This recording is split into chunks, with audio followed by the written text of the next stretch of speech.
Hello, everybody. Welcome to a very special episode of Frame Trap because I am joined by guest Ash Paulsen of Goods Vibes Gaming. He's been on other Easy Ally shows, and it's crazy that he hasn't been on Frame Trap, but we're here to rectify that.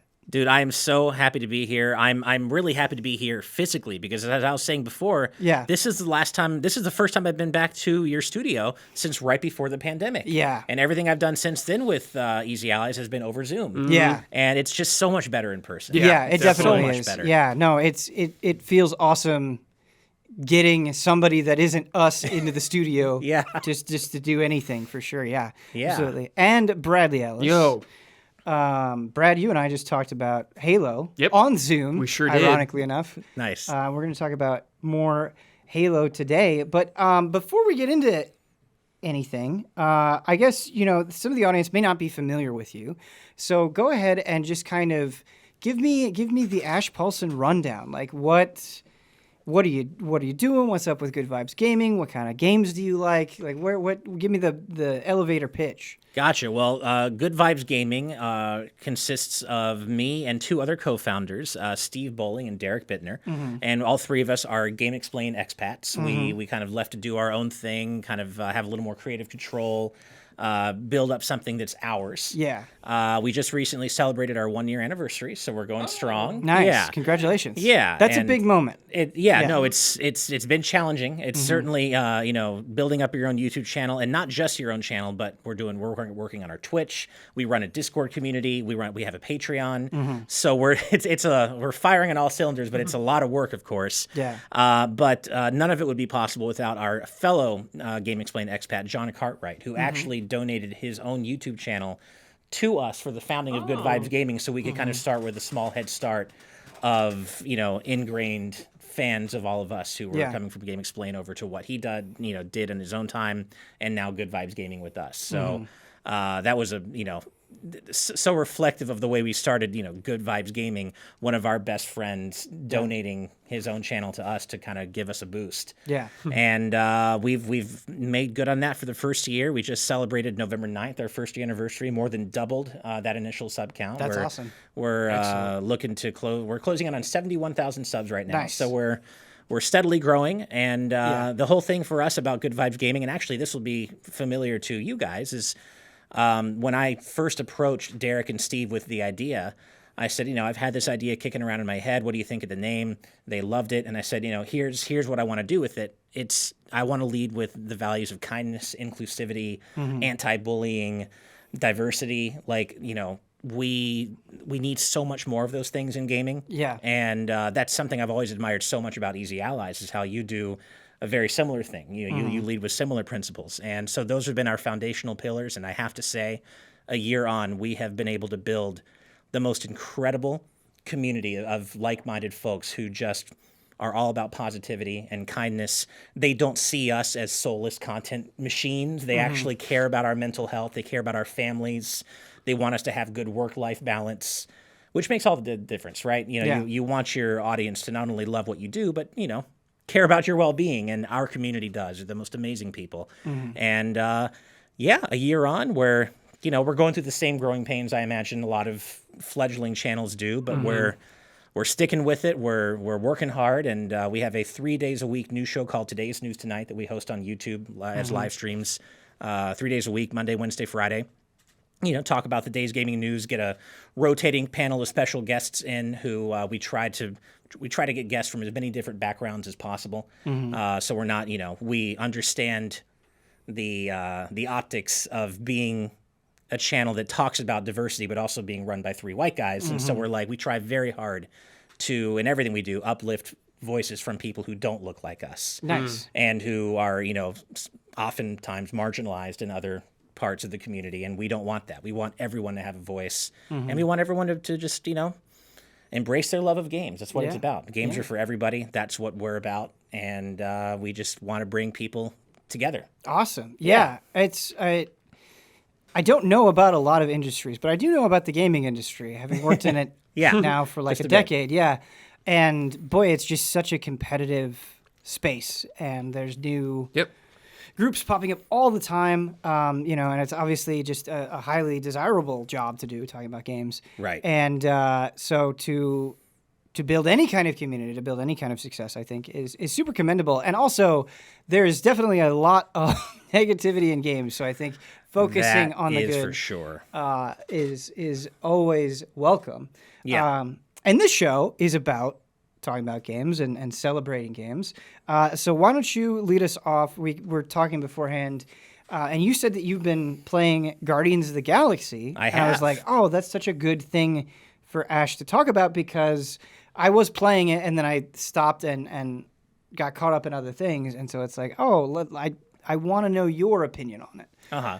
Well, I think I'm what I believe to be around halfway through, maybe slightly less than halfway. Mm-hmm. I try to go out of my way not to find out how many chapters there are in a game, because I don't want to know when the end is coming, right? I have a huge problem with that, because yeah? I love knowing. I love knowing, I don't know why, but I'm like, oh, I'm at this chapter. Okay, I have this much to go. I just have that like OCD side of me. And that's fine. Yeah. But I have definitely on more than one occasion spoiled myself as a result, and not trying to, but just in being like, how much do I have left? I've definitely seen things that I don't want to see. So yeah, just in the interest of just avoiding as many spoilers as possible, I really try not to like find out how long a game actually is. But it seems to be about halfway, and I'm enjoying it. I don't quite see the Game of the Year commendations that some people are saying. And I have to say that's unfortunately mostly down to the fact that I've encountered a shocking number of glitches. Okay, what are you playing on? So I'm playing on PS5. Okay. Yeah, and normally I can totally overlook graphical oddities and glitches. I don't really go hardcore on stuff like that. But I've soft blocked a few times. I've fallen out of boundaries. Yeah. I've gotten stuck on certain environmental objects, clipping through certain objects, but not able to get out of them. Yeah. So there's definitely a level of polish there that a level of polish that's not there that I would typically expect from a Game of the Year candidate. But it definitely is a game that I'm thoroughly enjoying. And while I find the battle system to be good, not great, what really sells it for me is the characters and the banter. Yeah, definitely. The crew banter between the Guardians is pitch perfect. It's so good. And it's if you're coming from being a fan of the MCU like I am, I'd never read the original comics. So my introduction to the Guardians of the Galaxy was through MCU. Yeah. And if you're I feel coming like that's the case with everybody. I think it's a lot of people. I was always a nerd. Definitely talked about X-Men plenty, Superman, Batman, all that stuff. No one ever talked about Guardians of the Galaxy, at least in my neck of the woods. Right. No one did. Yeah. Yeah. I mean, same for me. One of my best friends does happen to be a giant comics nerd. So for him, this is all like, he's coming from having read all the comics or everything. Does he do the thing where he's like, oh, it's different in the comics? Does he do that a lot? He does, but for him, fortunately for Guardians, the game, he loved it. And he, as a comics fan, he loved it. He's been trying to get me to play it. He's like, I think you're going to like it. Yeah. And he's right. I mean, the portrayals of the characters are different from what you might expect if you're coming from the MCU, especially Peter Quill. But he's growing on me, for sure. And Drax...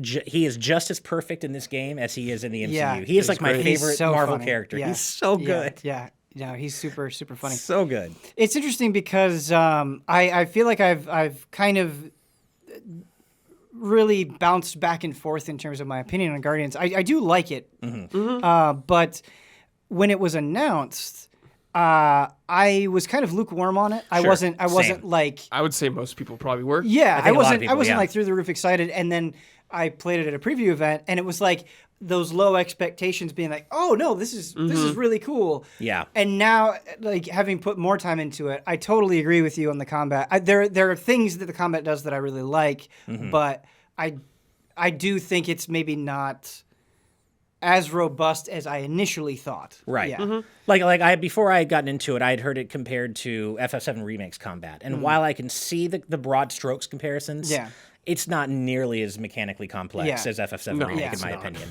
Definitely. And so the combat is fun, but for me, it is one of those games where the gameplay's fine. Yeah. It's certainly not bad, but for me, it ultimately serves as a vehicle for the storytelling and the characters. And I have to say, I'm really into this story. I don't know where it's going.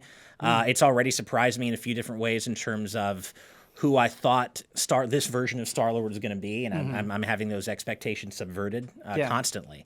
And it's really what Avengers should have been. It's Square Enix could not have set this game up for failure any harder than they did. Yeah, it's so funny. I feel the same way, and like I almost can't help myself comparing any superhero game to Avengers, because you're just like, it's insane that Avengers turned out the way that it did, right? Like you have one of the biggest properties in the world, you have a super well respected developer, and just the ultimate thud that it ended up being is super disappointing. Yeah. Well, and there are things to like about it. Of that's course, the thing. It's like that's what's so frustrating about Avengers is because the core game and like the core campaign, the story, the characters, the gameplay is pretty good. Yeah, it's all the Destiny shit that they laid on top of it, right. all the gear and the perks, and that's not what people wanted from this. No, going through the story in Avengers was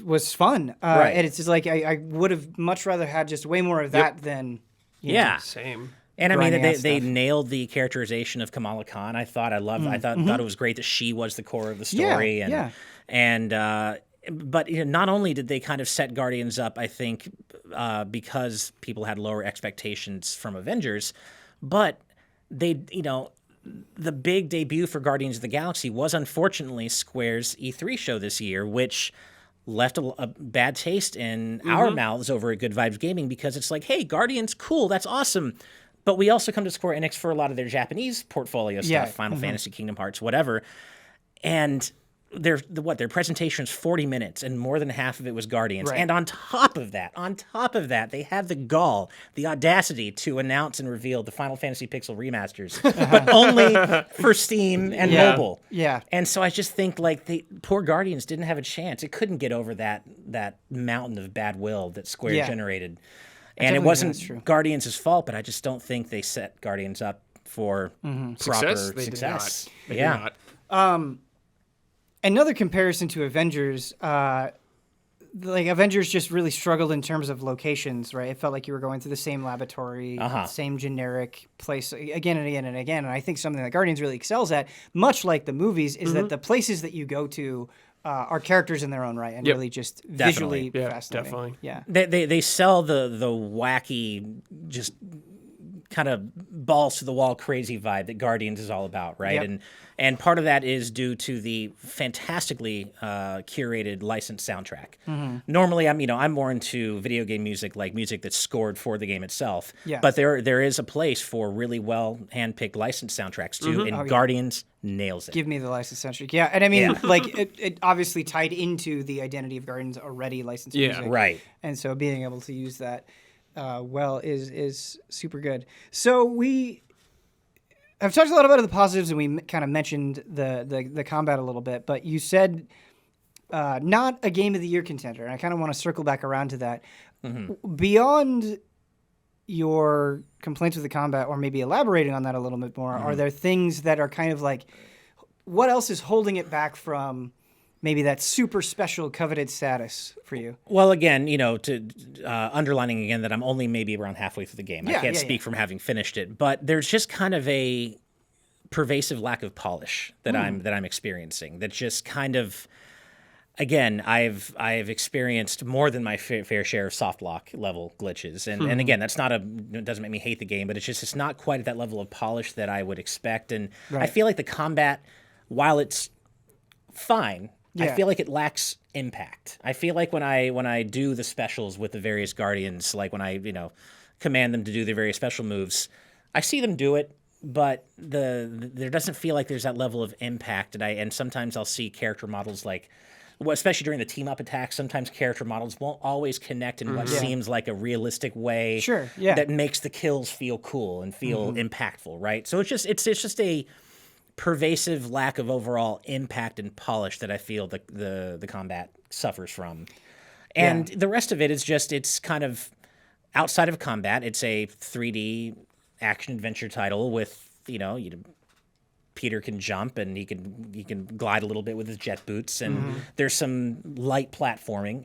And that's fine, but it doesn't really ever go above and beyond anything that I haven't seen before. Sure. And that's okay. A game doesn't necessarily have to innovate to be Game of the Year material. But when I compare it to something like Metroid Dread, which also doesn't necessarily do anything that Metroid hasn't done before or 2D games haven't done before, It's still, just the execution. the execution and the unbelievable level of polish, the way Yeah. it feels to have Samus move through that world. It's so organic, right?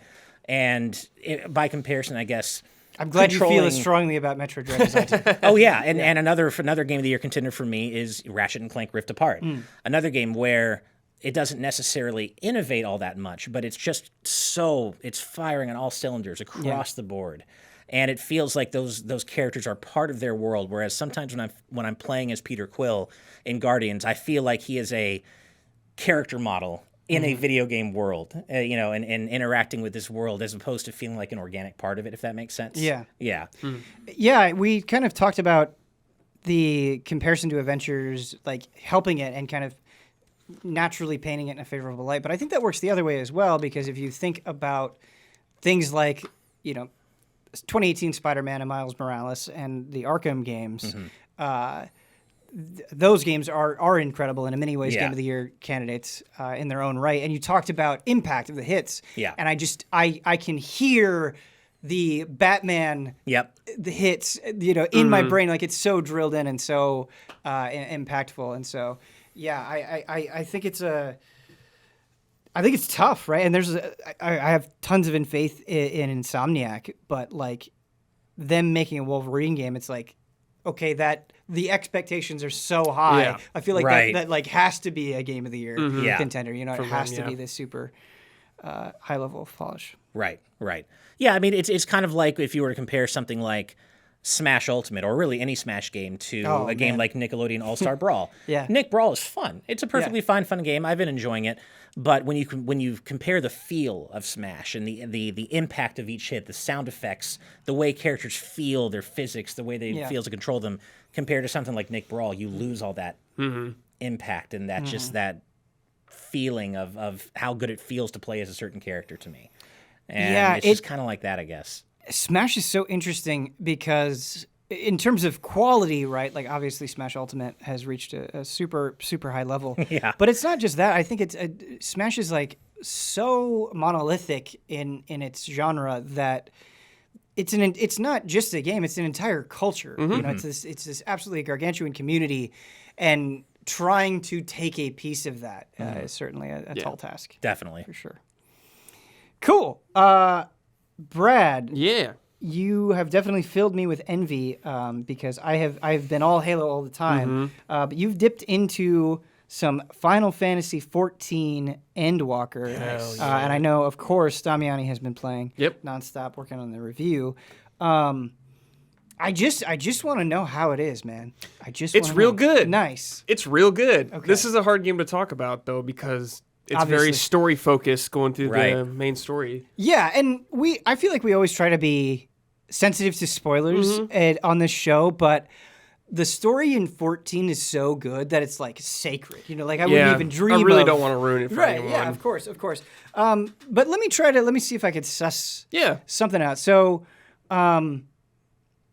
obviously with 14 and Shadowbringers, going into this new expansion, in terms of pacing, because they've said that this is going to be longer than Shadowbringers. Shadowbringers is a long game. I'm on it's so infuriating. I'm on the very last quest of the very last Shadowbringers patch, so I've got to do that. But then right there, I'm at Endwalker.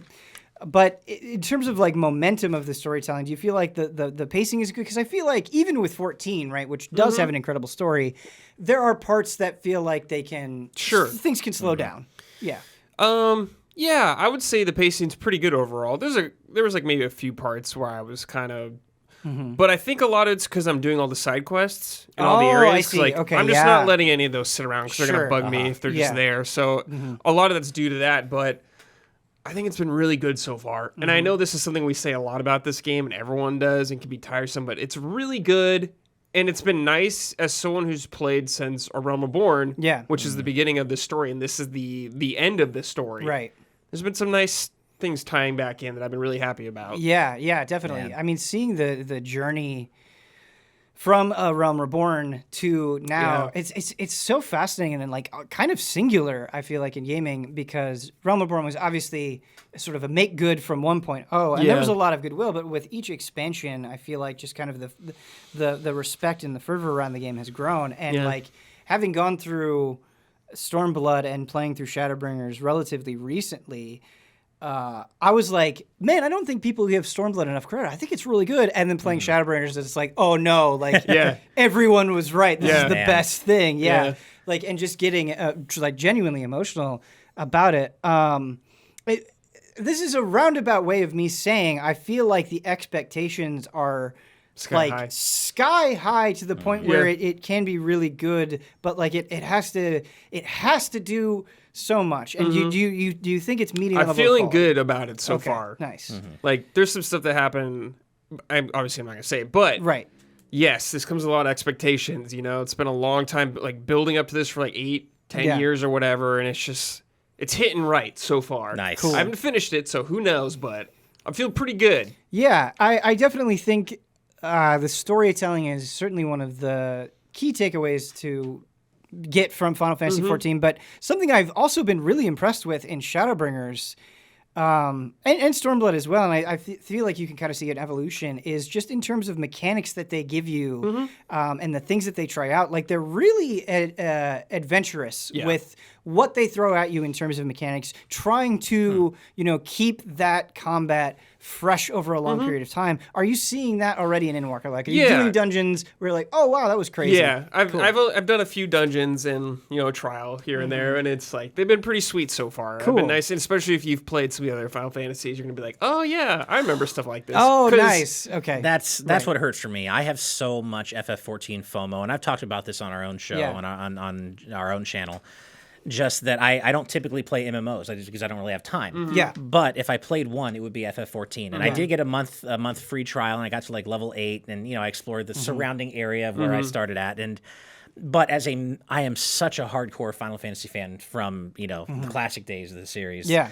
That I know there's so much fan service and so much love and the music, especially like all the different rearrangements. I heard not too long ago, I heard the Extreme, the FF14 version of the Extreme from FF8, and I'm like, apparently it plays in some super important battle. It was awesome. Yeah, the music is outstanding. It's so good. It's like best in class. Yeah, and I want to play this game, but straight up, I don't have and I know the 1.0 or the not 1.0, but the A Realm Reborn. Yeah. Before you get up to all the expansions, you get a little sloggy. It takes a long time to get there. But I heard from everybody that it's worth it, that the story payoff is worth it. But I just don't have that kind of time. Yeah, it's a big commitment. Yeah. But I feel like if you're gonna play that game, especially if you're a Final Fantasy fan, it's the way to do it. Because this game, it's an MMO, but to me, it's a Final Fantasy first. Yeah, and that's what I've heard. Makes the case. Yeah, yeah, and so that is actually something that I wish other things did as well as 14 does, and it's kind of, there's so many things about 14 that I think are hard to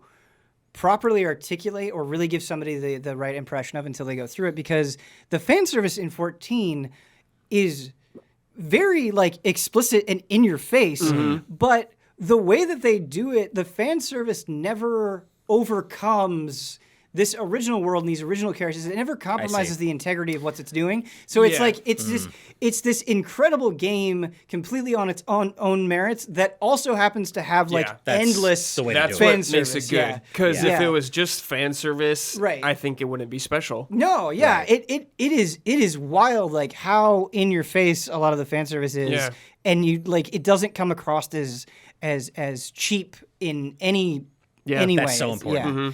And it's the other thing that is really hard to articulate, because we were talking about Final Fantasy XIV in the meeting, and it's like, man, I think Endwalker is going to come up for Game of the Year, and it's like, I would love for all of the allies to get a chance to experience it. And it's like, that's just impossible. Yeah, like, it's just a big commitment. That just can't happen. And, you said you played it a little bit and you got up to level 8, and it's like, okay, it's not that I think A Realm Reborn is bad, but in comparison to everything else that comes afterward, that's what I've heard. It's definit's the worst. The worst part of it. Yeah. But you should not. It's vital. It's super like important. You shouldn't skip it. And so it's this weird bundle of things that is definitely worth it, but certainly a barrier to entry for sure.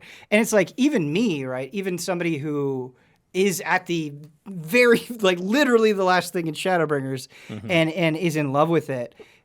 Even me making time for it is a lot. It's a commitment. Yeah, just getting through a single make a expansion choice. is a lot. Yeah. I mean, I think the only way I could realistically do it is if I were just in, and I would never do this, would be like, hey, tell my wife, hey, I really need, right. All the times in the evening that we would normally spend time together, Yeah. I need to go play this, and I'm never going to do that because I always would rather spend time with my wife over any video game. See, what you have to do is you have to convince her to play. Yeah. Well, she does play games. She doesn't play MMOs, but she does play. We're actually working through, and this is neither here nor there, but we're working through the Great Ace Attorney Chronicles right now, and we're having a great time with that. We're both big Ace Attorney fans. Yeah. So, Cool. Yeah. I tried to play Final Fantasy XIV with my wife, and it's so fascinating. Like, it's good getting that perspective of somebody who's like never even encountered really an MMO. She did actually play like a very tiny sliver of WoW, but you don't realize like how many things that you just kind of know. No. Yeah. It's so true. Because you're just like trying to explain like, no, teleport here, this is how you target things, and it's just like you're like, oh man, right, like all of this is so brand new to you. Yeah, there are so many things you take for granted that are part of the language of games that I think we are so used to from such a young age that we never thought we don't really think about having had to learn them before. So it's really been interesting for me watching my wife play through some games and seeing some of the pain points she encounters that I would never even think about as someone who's just used to the language of games. Right. And it really, for me, kind of highlights, when I watch her play, ways in which games can be better in terms of accessibility and better communicate to the players, to new players, what they're supposed to do. And there's nothing quite like watching someone you love experience a game that you know for the first time, that you know really well for the first time themselves. She played through Chrono Trigger, which is my favorite game of all time, and watching her just discover the twists, but also some of the difficulties she had, and definitely helped me see the game in a light that I otherwise never would have. Yeah, without having to live vicariously through her as a new player to that game. Yeah, that accessibility point that you bring up is so interesting because my wife hates first person, just makes her sick, and like Mine too. Occasionally she will, soldier through it. But we were playing Halo 4 together, and I was like, "Oh, you should pick up a turret because you can. That's like the time you can play third person, or unless you're in a vehicle." Yeah. And she was like, "Okay, I'm gonna take this turret the whole way," and it's just, man, I wish. It's a gargantuan task. It's not easy to do, but just thinking out loud, it's like, oh man, I wish more games kind of had that Bethesda thing where it's like you can play in first or like third person, however you want. Yeah, the whole time for sure. Yeah. But going back to Endwalker, Brad, have you gotten to try Reaper or Sage yet? Just really a little amount. I unlocked Reaper. If some of you know, I played FF11. I have a history with that game. We went down the rabbit hole this summer. DarkKnight was my favorite in that game. Nice. And DarkKnight's version in 14 is completely different than that. And Reaper seems a little bit more of what I wanted from DarkKnight originally, that kind of style. Okay. So it's like, it's calling my name right now. Nice. And I'm going to play it, but I just want to finish the story before stuff gets spoiled. Then I'll go back to Reaper DPS? Yes. Okay. Yes, it is. Nice. But yes, it's very cool, very flashy, what you'd expect. Maybe you can't speak to this, but I thinking about the Black Mage kind of story that you get. Really like that story. And then I was leveling Warrior earlier, and it's like, I am not as into this job story. Did you were there any hooks in the Reaper story? So I did one thing, and I was like, oh, this is cool. This is neat. Nice. That's always good. I think when you have that extra motivation. I think that's super important. Like, job fantasy is really important for me in these games. Yeah. And if I can attach to the story more, then Yeah, I'm all absolutely. for that. The other thing, obviously don't want to get into spoilers. There is so much we have to dance around, but another huge thing with expansions is the new environments that you get to go to. Yeah. So I guess just in a broad sense, like, what is the quality of those areas, and do you feel like it's very different than the many, many, many other places you've been in 14. Yeah, so far the quality's been pretty high, and they feel pretty different. Like, yeah, I can't say what any of them are, but yeah, some of them are pretty different. Yeah. I'll say that. Yeah, I was like, okay. Cool. Nice. So I've been happy with them so far, and the music, obviously. Incredible. 14, something that I love about 14 and is also kind of frustrating is, like, I feel like so much has value. It's like when they introduce a character, even if they're minor, I have been shocked at the way, like, characters come back into the fold. Yeah, and so cool. Yeah, it is. Like, they Yeah. really think through their storytelling and they really give their characters this sense of importance in a way that I don't think a lot of other games do very well. But it can also be frustrating because you're like, okay, I know I've seen you, but I'm struggling to remember exactly where That's me all the time with every new expansion because I've played them as they've come out. Yeah. So there's usually like 2 years apart Yeah. from when I play a new one. Someone comes back, I'm like, well, I haven't seen you in 6 years. Yeah, Who are you again? Right, exactly. Okay, so has that happened with Endwalker? No, not as much because I actually did a little refresher before Endwalker came out on some of them. So I like looked up a few things because I was like, smart. this is the culmination of the story. So I'm gonna refresh. Nice. Very cool. Yeah. Well, I have not been playing Final Fantasy XIV because I have been playing like nothing but Halo, yeah. pretty much. And Brett and I had a long impressions video on the single player, and so if you want to get our thoughts there, I thought it was a good conversation. You can go check that out. But I kind of wanted to talk more about the multiplayer. We talked about it in the last episode, but I kind of want to give Update. an updated opinions on it. Because I've been playing a lot of it, I've been having a ton of fun, and I think that's kind of the first thing that I want to say is I don't remember where it was. It wasn't that long ago, a few months ago. I was kind of like, man, I wish there was. I have not been in love with a multiplayer shooter in such a long time, and I miss it because I have a lot of fond memories dumping oodles of time into things like Halo 3 and Call of Duty 4 and weirdly Rainbow Six 3, which was huge for me, but I feel like no one talks about. But anyway, that's beside the point. I am so Addicted. in on Halo Infinite, and I just get such a raw sense of joy from it. Like there was a map. I don't remember exactly the mode. I think it was Oddball. Might have been Oddball or Slayer, and I was on the edge of my seat. Like it was thrilling. It was like this oh, I know what it was. It was Slayer. We were both teams were at 49 kills, and it was just like, come on, come on, come on, come on. And then to see that victory screen come up, it gets me so excited. I get so passionate about it. I feel this energy and love for it that I have not felt in a multiplayer shooter in who knows how long. Yeah. I've heard that from other people who, like the rest of the GVG team. I unfortunately have not really had any. I don't have access to any platform as yet that I can play Halo Infinite well on.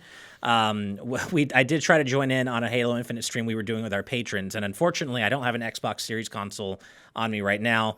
And kind of a running thing with us at GVG is that I'm a Mac user, and I'm only now, thanks to a very generous patron who helped get me set up, I'm only now getting onto a good streaming PC, so I can start running our streams and running our news show and such, and having a good PC through which I can play games like Halo, because I haven't been able to find an Xbox Series X yet. I'm looking, can't find one, but so I actually joined in this stream by playing through. I played Halo Infinite on Chrome through browser on my Mac. Nice. And there was 2 seconds of input delay. It was just I was just running around. I'm not good at shooters anyway, to be fair. Yeah. But I'm better than that. And so I might as well not have even been playing because it was just unplayable. Yeah. But even from that, I could get a sense for how hype it was. And I've heard from other people who don't necessarily play a lot of shooters like me that they're like, no, but this is the shooter for people who don't play a lot of shooters because it is so fun. Apparently the matchmaking is very good about actually matching you up with people who are not way better than you. It depends. Okay. Yeah, but I to give credit to your point, I would say that it's done an okay job. There, you definitely have matches that are blowouts, but it's not constantly. So Good. Well, yeah, and that certainly is good to hear because for me, I'm one of those. There are games I can play well competitively with my friends, and like Smash. I'll throw down in Smash anytime. Shooters is not one of them. Like the only shooter I've ever been decent at is GoldenEye, and that's obviously way back in the day, and to a lesser extent the original Call of Duty 4, which I enjoyed playing. But I'm just not great at shooters. But I've heard that Halo Infinite is really good for people like me who are maybe more casual about the shooters they play. Yeah, it's nice because you have kind of different avenues, right? So you have ranked, which is as sweaty as you would expect. Yeah. And then you have like quick play where it's just still small scale 4v4 matches, but then you have big team battle, which is just 12v12. And those can definitely get competitive, but you also have kind of that wonderful Halo sandbox absurdity where it's like, okay, I'm going to get in this Warthog and there's like a 50% chance that we're going to blow up. The driver is going to flip over or something, right? And so you have kind of that levity. And so if you're just looking to have fun, you can just hop into big team battle. I definitely got a sense of that when I was playing, even with playing through Chrome. One of the matches we played, a couple of my teammates got to a Warthog and they're like, hey, hop in, let's go. And even just the act of being able to get into the passenger seat and join up with my buddies in the Warthog and be part of something and go do it together, it felt good, even though I was like 2 seconds behind everything. Yeah. It felt good. And it's, for me, a rare game that can make you feel that kind of jovial sense of victory when you win. Yeah. Right? It's like, for me, it comes down mainly to Smash, and I know Halo Infinite is like that as well. And one of the there aren't very many games where I will bounce up out of my seat when I win and go, yeah. And it's funny, I never thought I'd compare the two, but one of the only games I can think of in recent memory besides Smash that gets me that hype is Fall Guys. Oh, nice. Two of my best friends and I get online every week, one day a week, and we just play a few hours of Fall Guys. And it's like, when you win a crown, it's like you feel like you fucking won. Nice. Yeah. It's awesome. And and it sounds like Halo Infinite gives you that same visceral sense of satisfaction when you win. Definitely. And that's cool. And it's also been nice just hopping into a Discord call with people and striking that perfect balance where it's like, okay, we want to win. Like, we're taking this, somewhat seriously, but we're not so serious that we're getting salty. Yeah. I mean, I'm sure that there's a little salt. Yeah. Sure. But it's not it's a healthy, right. Yeah. friendly. It's not bad vibes. You're not getting upset at each other or anything. Yeah. Totally hear you. Yeah. And so that's been super fun as well. And I feel like, it also feels refreshing because it is so very Halo, but in a way that feels right now in this moment super unique, because it's not like you're going into quick play and it's like, oh, everybody is using the exact same submachine gun because that's the meta right now. It's like, no, there's a rocket launcher on the map. Go get to it, And I think that kind of taking things off the rack, finding the power weapons thing. In terms of the super big AAA competitive space, obviously, there are smaller scale schemes that are doing a similar thing. But I think in the AAA space, it feels different in a refreshing way, even though it feels very Halo. It's not a game about loadouts. Yes, exactly. And I think that's cool. part of the core of Halo's DNA. Right. Is about item placement and everyone's starting on the same foot when you spawn. And Halo has done loadouts before, and so it's nice kind of getting away getting from back that. to it, yeah. Right. And it has honestly made me feel like a kid again. I've just been so two feet into this game. I'm spending way too much money on the store. It's like, oh man, I want those Rockstar Energy skins. Chipotle is giving you challenge swaps. Are you gonna get the Nerf one? You gotta buy the Nerf gun, dude. There's a Nerf gun. You seen the Nerf gun? There's battle a Nerf rifle? gun. That's Okay, awesome. you can buy the real Nerf gun. It's like the battle rifle or whatever, dude. And you get a skin that looks like the Nerf gun in the game. Have you not seen this? No. It's like $50, but it's sick. Oh my God. I'm gonna get I was like, dude, you should buy this just for It's the $50? studio because it's cool. Wait, so you unlock the skin in? It looks like it. The Nerf gun. It's cool. I just this last Friday I got. There's a Funko Pop. You get a skin. Yes, I did it. Son I did of a bitch. Anyway, I've been all in. I've been really having a good time, and I think there's definitely this fan part of me that is is there, right? And just having a good time. But when you really sit down and you look at it, there is so much to criticize as well. Yep. And it's frustrating because I want to convey, like, yes, I'm having an excellent time, but oh man, there are also things that are so frustrating. And it's trying to reconcile those two extremes that I think is a little difficult. So I actually really like that there is an ultimate challenge. So what that is you get all these weekly challenges, and if you manage to go through them all, which is harder than it sounds, like it's not like that hard, but it could be annoying. It takes time. Okay. Right? And then you get to the ultimate challenge, and the ultimate challenges are, the first one was like you have to earn 5 killing sprees in this mode that is crazy, and then this week was like you have to win 17 games, and it's just like that just takes a lot of time. 17. Oh yeah. my God. But I did both of them, and I've really genuinely felt this huge sense of accomplishment. So I think that is good. The problem is the balance of things.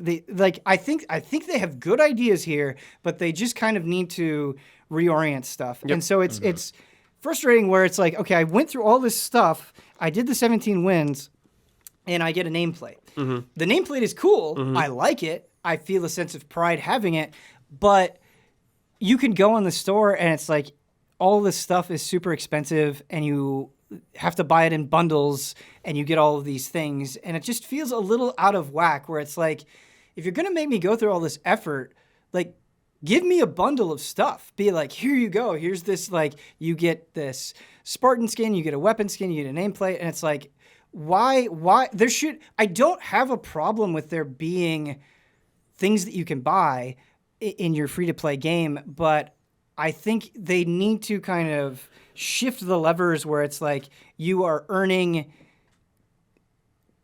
there are things that you are earning, you're earning more of them. Like, it's not just this one thing that you get. Color skin Yeah, or whatever. yeah. I think they definitely, it feels sparse in the amount of things that you earn that you feel really proud of. Like, obviously you can grind out the battle pass, but I think, Ben, I'm okay with like one reward for it all, but I think the process of doing challenges could be super annoying.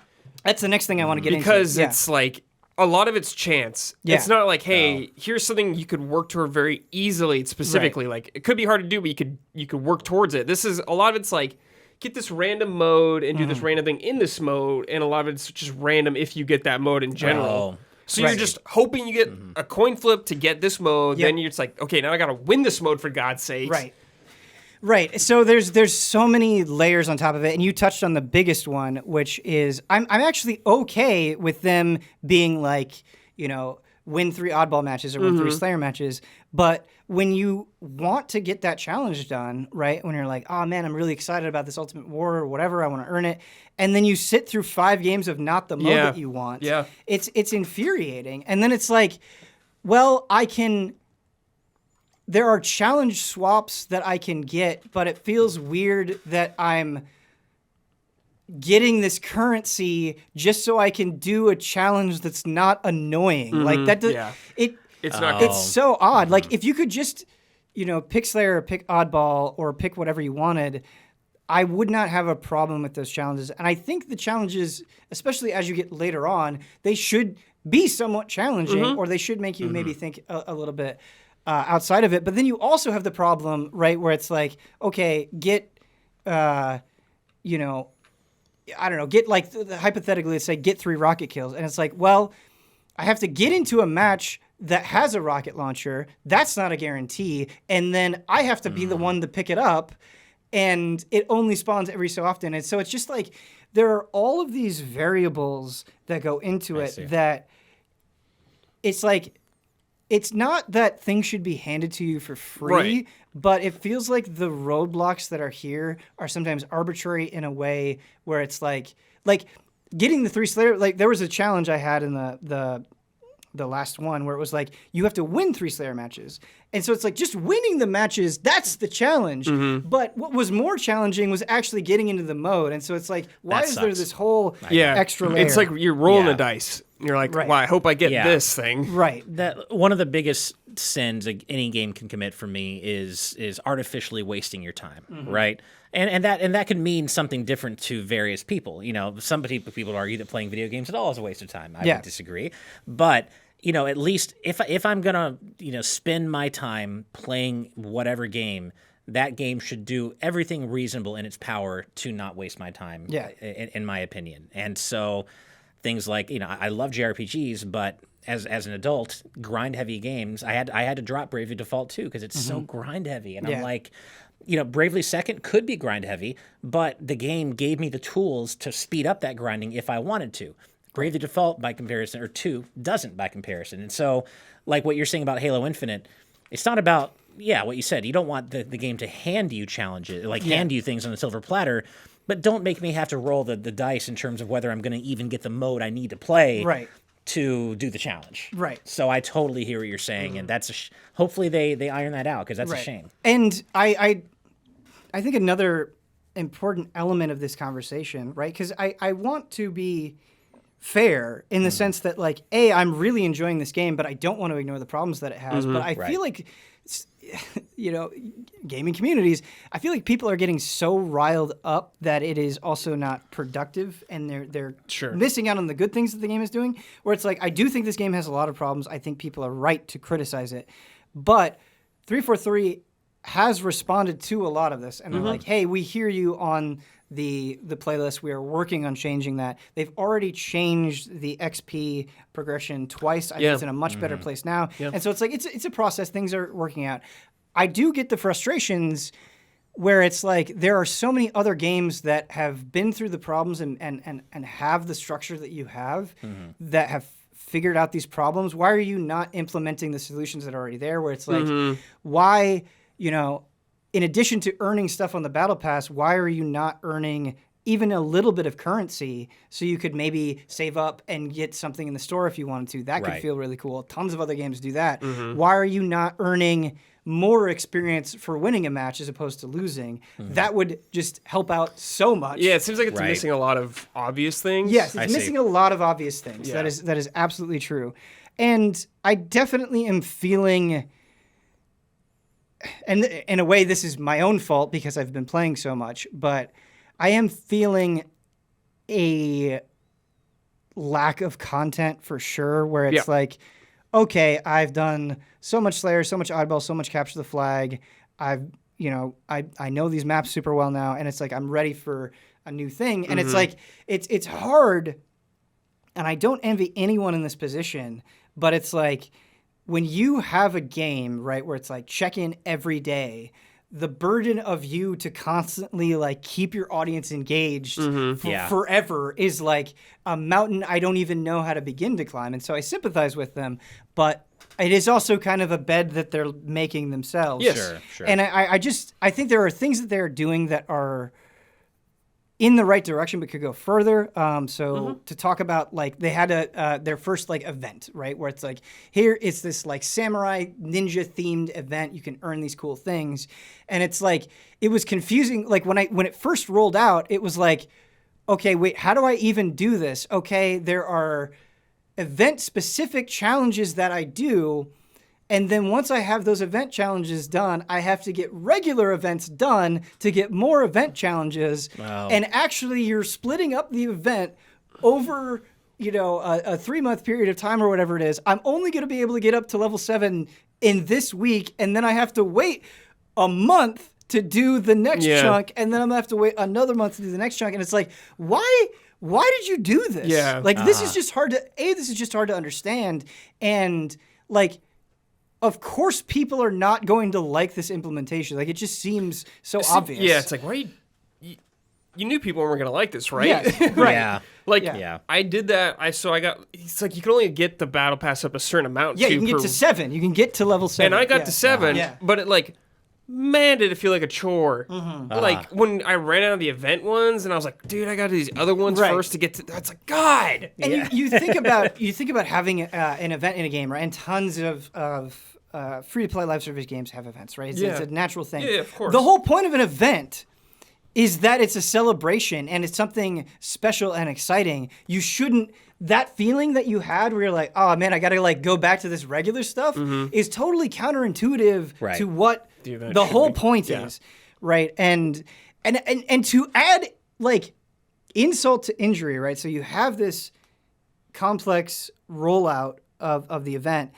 and you get the samurai, so you can unlock the samurai. It looks super cool. You cannot customize it really unless you go and you buy stuff in the store, which of course you want to do. Like I did it immediately because it's like I've wanted this thing so badly, and now I want to customize it, but it feels gross that I have to pay to actually do that because the whole point was that I earned this thing in this event.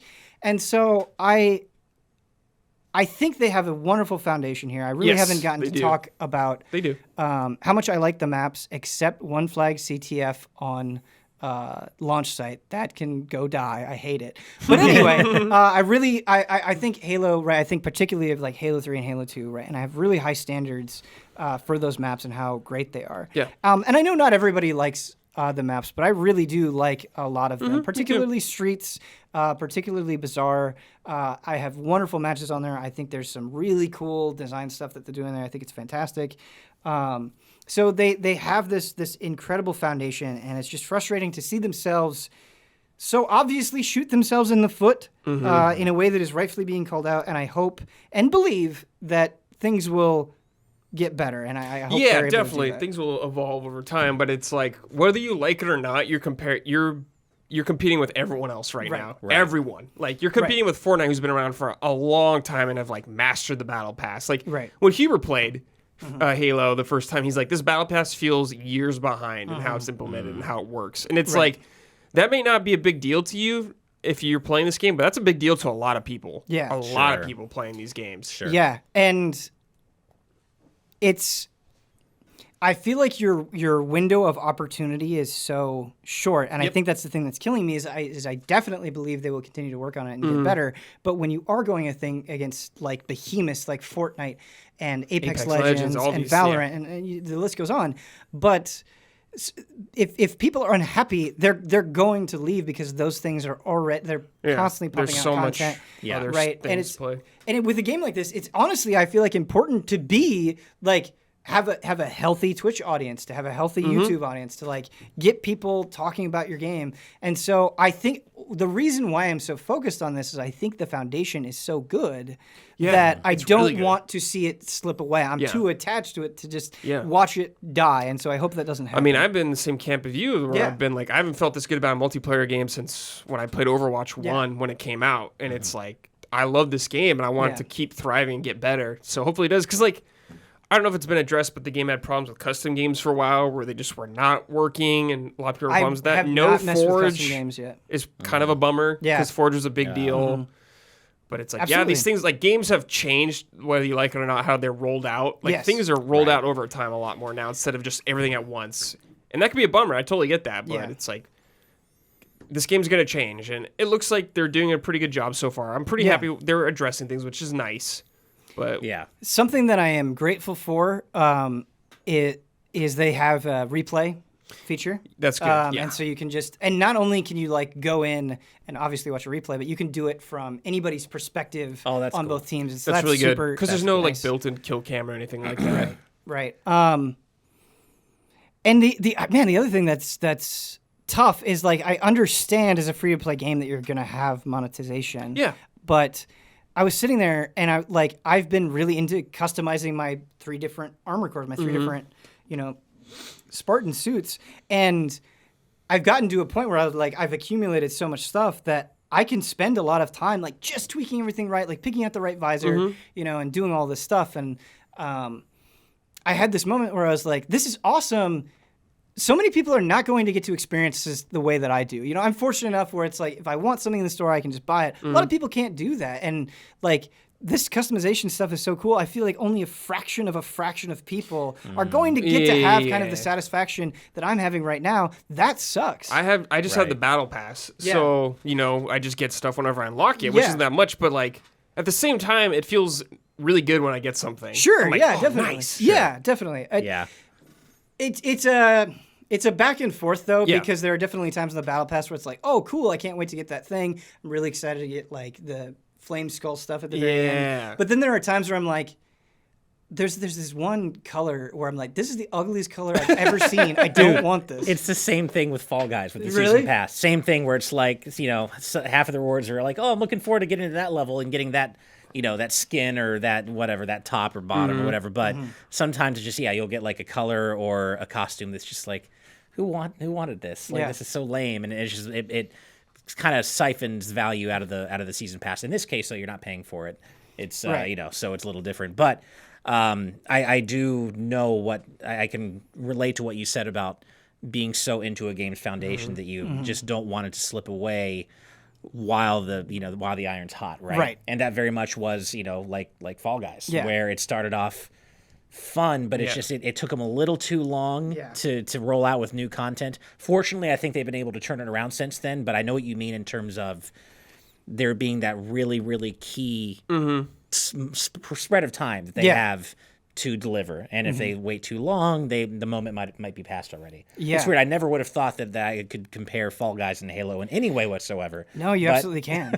There you go. Because in a way, Halo is not just competing with other shooters, right? It's other service games. It's competing with other service games, and there are just so many. It is fascinating and so complex how the industry has changed dramatically in such a short period of time. Where I do completely agree that, like, your window of opportunity is so precious. It can be really small. Right. Sometimes you get a second chance. Yeah. Yeah. But sometimes you don't. Right. It's funny because 343 has been through this already, right? Where, like, they completely overhauled the Master Chief Collection. You know, they salvaged that when it released on PC. I think there was a lot of goodwill there. And so they have been through it. But, yeah, it's hard when, like, you kind of land on that game that you're so into, and everybody goes through this, right? Destiny fans go through this. Dead by Daylight fans go through this. I've seen this happen over and over again. But you're just like, I'm playing this, I love it, I'm addicted, please fix it, right? It's just like such a weird mixture of emotions. The one thing I'll say about this with Halo is it has a better chance of surviving because it's a beloved franchise already. That's been around for a long time, and it's like had its ups and downs, like Master Chief Collection, same thing coming back around. Right. So this will have more than one chance compared to a lot of other games that just you live on first impressions or you die by it. Yeah, you're totally right. And it's something that it does have that so many other games don't in this space is it has this campaign, right? Yep. And so what my prediction is once the campaign comes out, you're going to get people that play through it. Let's say they really like the campaign. You're probably going to get a good number of people that maybe would never even think about touching the multiplayer, but they're like, I want more. And then they go and they play the multiplayer. Like, imagine if, like, Overwatch had that, right? If Valorant had that, if these other games had it, I do think that this entire mode, this story, will, in a way, like, buy the multiplayer the time that I was thinking that. It's like a second win for it almost. Yeah. Gotcha. Yeah. And then obviously, of course, you know, there are other things that they can add. I do think that is the benefit of having the legacy that Halo does, where like I wish I could just play SWAT right now, but I'm so excited to play SWAT that when they add it and they're adding it soon, I can't wait. I'm gonna play the shit out of it. Yeah, I love SWAT. Yeah. It is gonna be awesome. It's time for the sizzle. We're gonna take a break from the intense game action, and this episode is actually really interesting because this is going to be the last episode before Christmas, and so the week of the 22nd there will not be an episode, and then I think the one after that will be a little late, at least for early access at the very least, and so this will kind of be the last episode before the holidays, and so I want to ask you guys, what is your favorite Christmas movie? Christmas movie? Ooh, man. This is where we get into the debate of whether Die Hard counts, right? No. I knew Die Hard was going to come up. Yeah. You know what? I think mine might be the original Home Alone.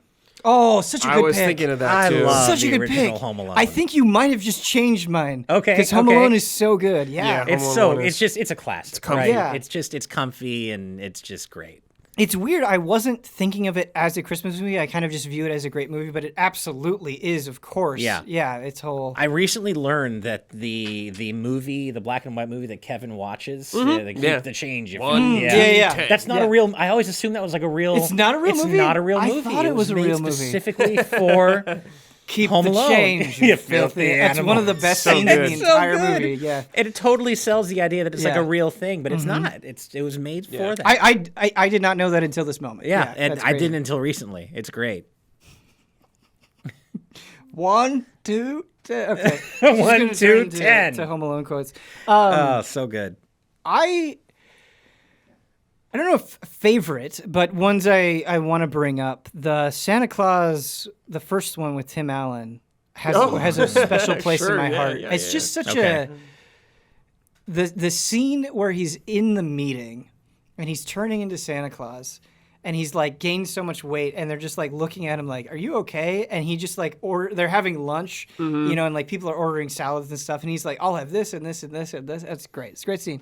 That, and I have a weird fondness for Jingle All the Way with Arnold Schwarzenegger. Oh, sure. Okay. I have not seen it in an eternity. Damn, I want to watch that too. I haven't seen it forever. I have not seen it in an eternity, so I don't know if it holds up as well as my childhood self liked it. But I have a huge fondness for Arnold Schwarzenegger and that movie. I got two things. One of them's kind of a cheat, though. So for a movie, it's the Rudolph, the claymation movies from like Fantastic the 60s. pick. That's one of the first one's classic. I love that Yeah. Yeah, fantastic pick. Classic. Yep. My all-time favorite thing, though, is the Charlie Brown Christmas special. Okay. That's like my favorite. Nice. I Very love good. that. My mom's favorite. So hey. I have a bit of a bonus answer. It's slightly cheating, but another Christmas-related thing or episode or something I really love is I've been watching anime since I was a kid, right? And my gateway anime was Ranma 1/2. I'm a huge fan of Ranma. Nice. And so probably my favorite episode ever of Ranma is one of the Christmas special OAVs called Tendo Family Christmas Scramble, I think. Tendo Family Christmas Scramble.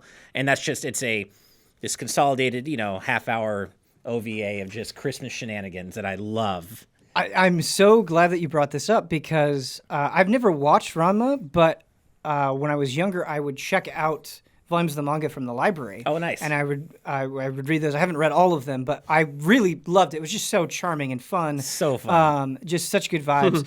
But yeah, I've never watched it. And it sounds like I definitely should at some point. Yeah, I would watch like the first 3 seasons in the OAVs. Okay. And like the movies. You can skip the later seasons. They're not great. Okay. And Ranma in general, as much as I love it, it has a pacing issue where there isn't a lot of character development. There's a lot of filler. To be perfectly honest. I love the characters. I love that world, but it's got some pacing issues for sure. But those OAVs, some of the best anime I've seen. Like the Ranma 1/2 OAVs are great. It's funny because the pacing issue, I feel like you can say the exact same thing about Inuyasha, or Sure. at least from what I remember. Yeah, same. Yeah, I know. Like One Piece has the same problem. Naruto. It's certainly not exclusive to Ranma. Yeah. Yeah. Cool. Those are good answers. That was fun. I wasn't sure how that was going to go over, but you guys really brought the goods there. You brought up some good ones. This segment of the show is brought to you by some wonderful shout out to your patrons. Basically, it's a $250 tier on Patreon. Go to patreon.com/easyallies if you'd like to find out more. And I'm going to read through this list of names, and then at the end, give me a shout out, but do it as Santa Claus. Can you do that for me? Does that all make sense? Yeah, Brad I think knows so. the deal. I know the but deal. I want you on the same page. Is that clear? Yes. Okay. I'll let you go first, and then I'll. Nice. I Okay. think that's a good call. Okay. Brad will lead. He's a frame trap vet. All right. Shout out to Elthanas, Greg TheDarkKnight Kettering, Caleb Togi Crawford, Nick, and Christian Ciemniak. Shout out! Shout out! Shout out, Merry Easy Allies Christmas. Nice. Gotta do the Tim Allen one. Man, I loved Home Improvement Me too. as a kid. It was like a never family watched it. show. Yeah, I watched it. I wonder how it holds. Big at my house. Yeah, big at my house too. Big at my house. Ash, another game that you're bringing. You're bringing good games that I do want to talk about. Nice. Because I have not played it, and I don't think we've talked about it on Frame Trap. Okay. And I feel like it's a game that's kind of been forgotten is Kenna, Bridge of Spirits. Yeah. Oh, Yeah. So this was the game that I played directly before Guardians of the Galaxy. I've been trying to like just play through as many games as I can prior to our end of year We're at that discussions. point. Yeah. Yep. And it's funny, you said Kenna, and you highlighted what I find to be a funny issue within the game itself. Even the characters and their voice acting within the game can't seem to agree on how you say your name. Some of them say Kena, some say Kana. Yeah. Okay, now I don't know what it is. Well, I had been told I had been saying Kena, then I had been told that it was actually Kana, but then when I played the game, I found out that characters in the game some call her Kena, some call her Kana. Okay. Either way, it's not that important because one of the shortcomings of the game is that she's just not that interesting a character. There's not a lot to her. There's not a lot to her. It is so wild to me that you say that because watching those trailers, right, it was like this game is so full of personality and just visually it's so appealing, and so it's wild to me. And it still is. I would say visually the game is great, truly mind blowing. It is, and that's really so you played I think it as well. I beat it. Yeah. Okay, so you beat it too. Okay. Yeah, and I think the world of that game is really the most interesting character in it, right? The world that Kena explores is probably the most interesting character in the game, and she does meet, she's basically exploring and trying to restore balance to an abandoned village. Some cataclysmic event happened in this village years before you get there, and she's trying to, it's very Okami-esque where she's trying to heal the polluted land, and it's just the world she explores is drop dead stunningly gorgeous. I played it on PS5 on a 4K TV. Very lucky. That is the way to play it if you can with HDR and everything. It's truly incredible. But the story that Kena is part of is just it's very disjointed, I would say. It's told in a very disjointed way, and I was definitely struck later on by the depth of some of the tragedy that happened in that story. It's a very sad game. It's funny. Ori has that same sort of quality. Yeah. Very Ori-esque. But I would just say that in terms of the story and the characters and Kena herself, she's just not that memorable. It's more about the world she exists in. And I would say that kind of extends to the gameplay. The gameplay is good, but it's very much like other third-person action combat games you played before. It doesn't necessarily stand out in that regard, but it also doesn't falter. It's just very much... It's clear that the developers behind the game, Ember Lab, they're more... keyed toward creating these beautiful worlds, these amazing character animations, right, rather than telling an amazing story or developing the most interesting gameplay ever. Man, that murders me because but I would still recommend it. I don't want to sound too negative. No. I would recommend it, but it's just don't expect anything. If you played a bunch of third-person action-adventure games... I have. Yeah. Which you have. Don't necessarily... It's like a modern PS2 platformer. It sort of reminds me of a lot. Right. It's weird because, in the Halo discussion, we talked about how much the industry has changed, and I think that is true here. I think in a different time, in a different place, I would probably play through Kenna, and enjoy it. But I feel like so much is competing for my attention that, like, even though you have a lot of good things to say about the game, it's like not putting it above the other things that are on my list, Joe, and that's a shame. And I think that's happening for other people too. You know what's funny for me is that's actually one of the things that made it so appealing to me. Like I actually find it very cozy to play a game in 2021 that feels like it was a game that could have come out during the PS2 generation. Oh, absolutely. It's not trying to overextend itself. Yes. It's not bending over backwards to innovate. It's just a good 3D action platformer with good combat. And it kind of actually, in that sense, reminds me of a game I reviewed back during the Game Explain days before I left, Trials of Mana, the remake for Trials of Mana. Yeah. I gave it a great rating. I loved it. I really liked it, I should say.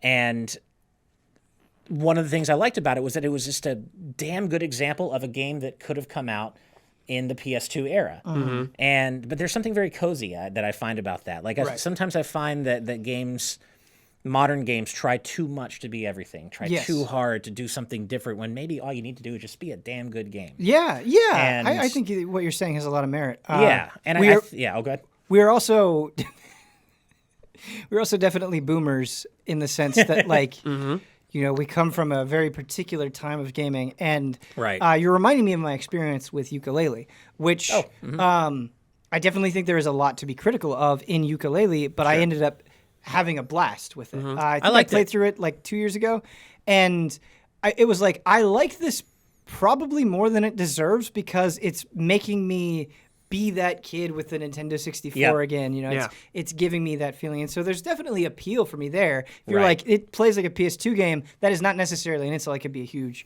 point of praise. And so I'm with you. Yeah, for me, that was a point of praise. And it still is after having finished it. I think the main thing that I was primarily disappointed by was just kind of how uninteresting the story is. The gameplay I actually enjoyed just fine. The movement feels good. Kana's double jump feels just like the way she kind of does a little twirl, and you can feel kind of the way she pushes the air from underneath. Like it feels good to play. The combat feels good. And it actually, there's a bit of I would say almost like a I hate saying this. I hate using this comparison because everybody says the Dark Souls of whatever. Yeah. But there is kind of almost a Dark Souls-esque level of punishment where the game really does on the standard difficulty. It expects you to pay attention and learn the timing for parrying and really pay attention to what Kana can do and use all of her different moves, because when you take damage in that game, you take a lot of damage. It can be very punishing, and some of the boss fights are genuinely difficult. And I like that about it. It's not a game where you can just kind of, turn your brain off and spam everything you have and win, which by the way is kind of a complaint I have about Guardians. I don't feel as though I have to. I was thinking of Guardians as you were having this conversation. No, Kana makes you learn it and pay attention in a way Guardians does not. Yeah. You can just spam all of your Guardian powers in most fights in that game so far and come out on top. Yeah. Whereas, it's so weird because when I did the Guardians preview, it wasn't at the very beginning of the game. It was like later in. And so I was like, oh man, like actually doing all of this, like it feels pretty challenging and tricky. And it's like, then playing the full game, it's like, no, it's not that big of a deal. Yeah. They take you through it step by step. And once you have all those pieces, it's, But it definitely... It was misleading. Yeah, but Kana really makes you learn its mechanics in a way that I find refreshing. It's challenging enough without being outright bang your head against the wall frustrating. Like I said, it has that Dark Souls element to it, but it's not as punishing as an actual Dark Souls type game. And another thing I like about it is it does kind of scratch that collectathon itch. I love games like Banjo-Kazooie, Yooka-Laylee, like you mentioned, where the world is big, but not so big where it feels like you get that paralysis of analysis where I do with some open world games where there's just too much to do. The world is large enough to be enjoyable to explore, but not so large that it feels like collecting everything in each region ever gets to be too much of a task. Yeah. It's very much from that school of game design where it's like, hey, here are segmented areas in this overall world that you can explore and find all these different things in, but it's not an open world game. And I find that to be very refreshing. Yeah. I'm with you. Not that I can't enjoy open world games or I don't like that format. I absolutely do. I very much enjoyed the openness of Halo, but even Halo, I sort of agree with you where there's this good balance between giving you stuff to explore but making it contained enough that it doesn't feel endless. Yeah, that it is a very fine line. I actually think that is part of the reason why like something like Metroid Dread is so satisfying. Right. Where it just is so dialed in to where you have that constant feeling of discovery, but there is you're also contained in a way that is productive, right? Like you can get through Metroid in like less than 10 hours, but that time it leaves you so full, and I love that. I love that feeling. I feel much the same way about my second favorite game of all time is Okami, and I like to say that it's my favorite 3D Zelda because it is, in my opinion, the absolute pinnacle of pre-Breath of the Wild 3D Zelda game design, and it hits that balance like you said just now where by the end of it all, you feel like you've been on this world-spanning epic adventure and you've seen every single corner of this massive world that is interconnected, but it's interconnected by smaller, more digestible areas that you can enjoy exploring one at a time as opposed to having it all laid out before you at once, like Breath of the Wild or something like that. And I think there's something to be said for games that do a really good job of pacing out the presentation of the world in a way that doesn't just make you go like, oh my God, there are a billion different places I could go. I don't know what to start with. I kind of like being guided a little bit. Yeah, I agree. Brad, Man, both of your games are kind of making me feel the exact same way. Okay. Where I have not been able to play play you want them, to. but I want to because I have played some Resident Evil 4 VR and I've loved it. Ooh. And you've been diving into it. I don't know. Have you Yes. had a chance to finish it or? No. Okay. I'm at the castle right Okay, now. nice. So I'm like 5 hours in, maybe. Yeah. But yeah, I haven't played a proper playthrough of RE4 since like PS2, I think.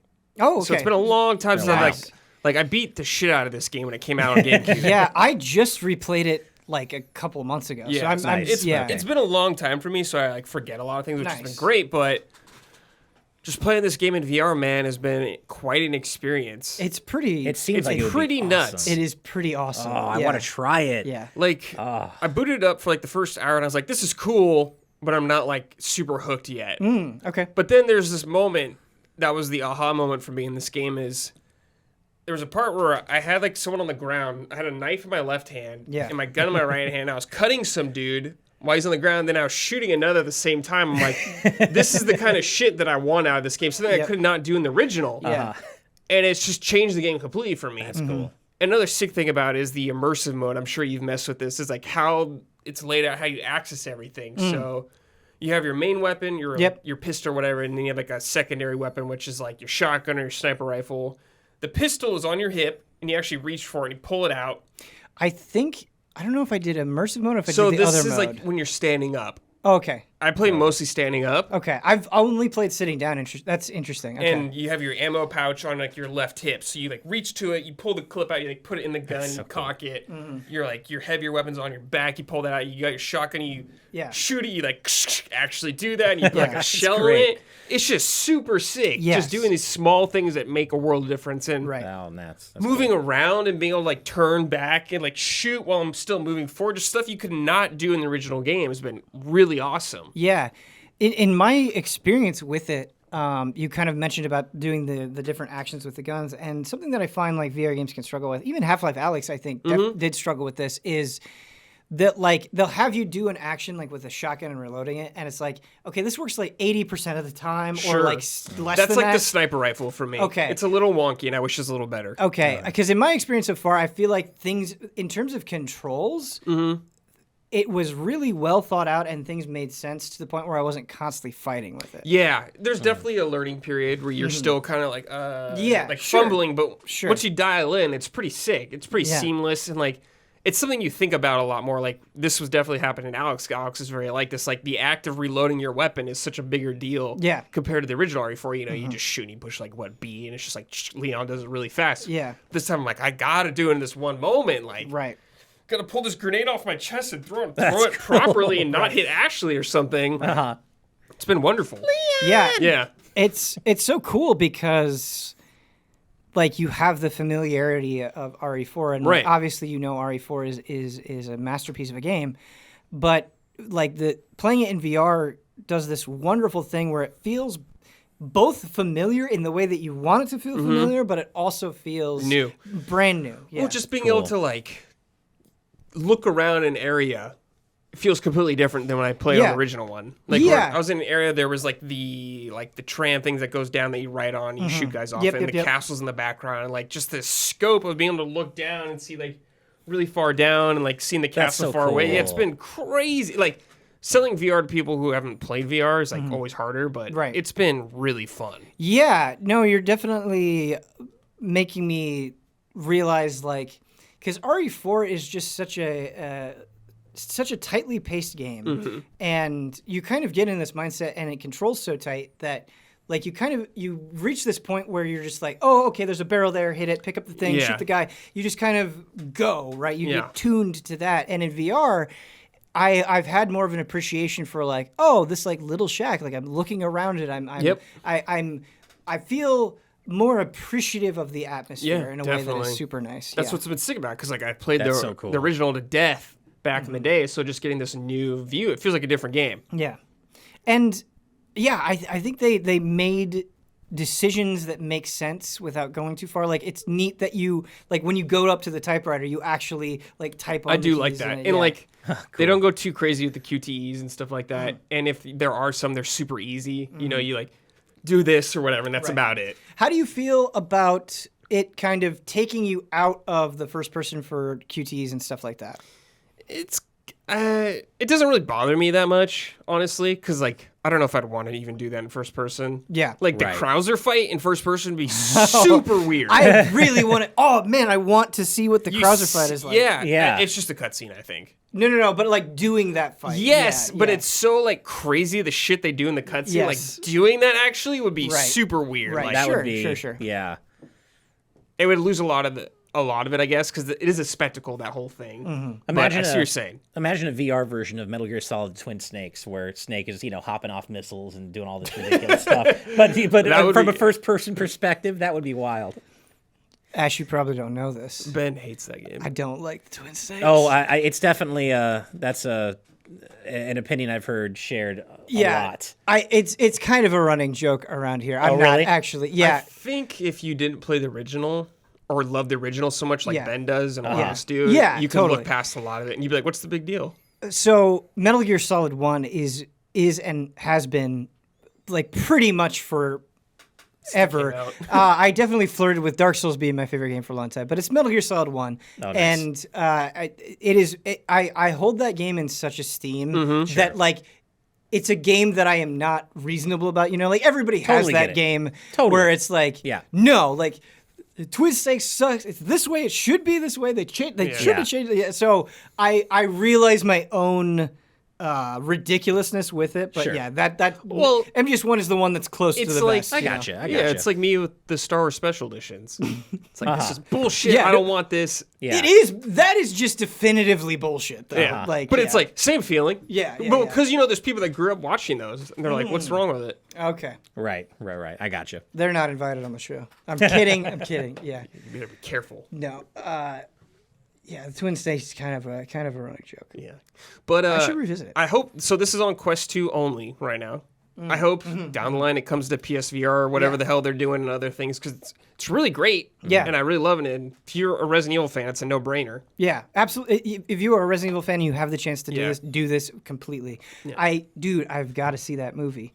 I've heard not good things. I know. Yeah, I know what I'm getting into. Yeah.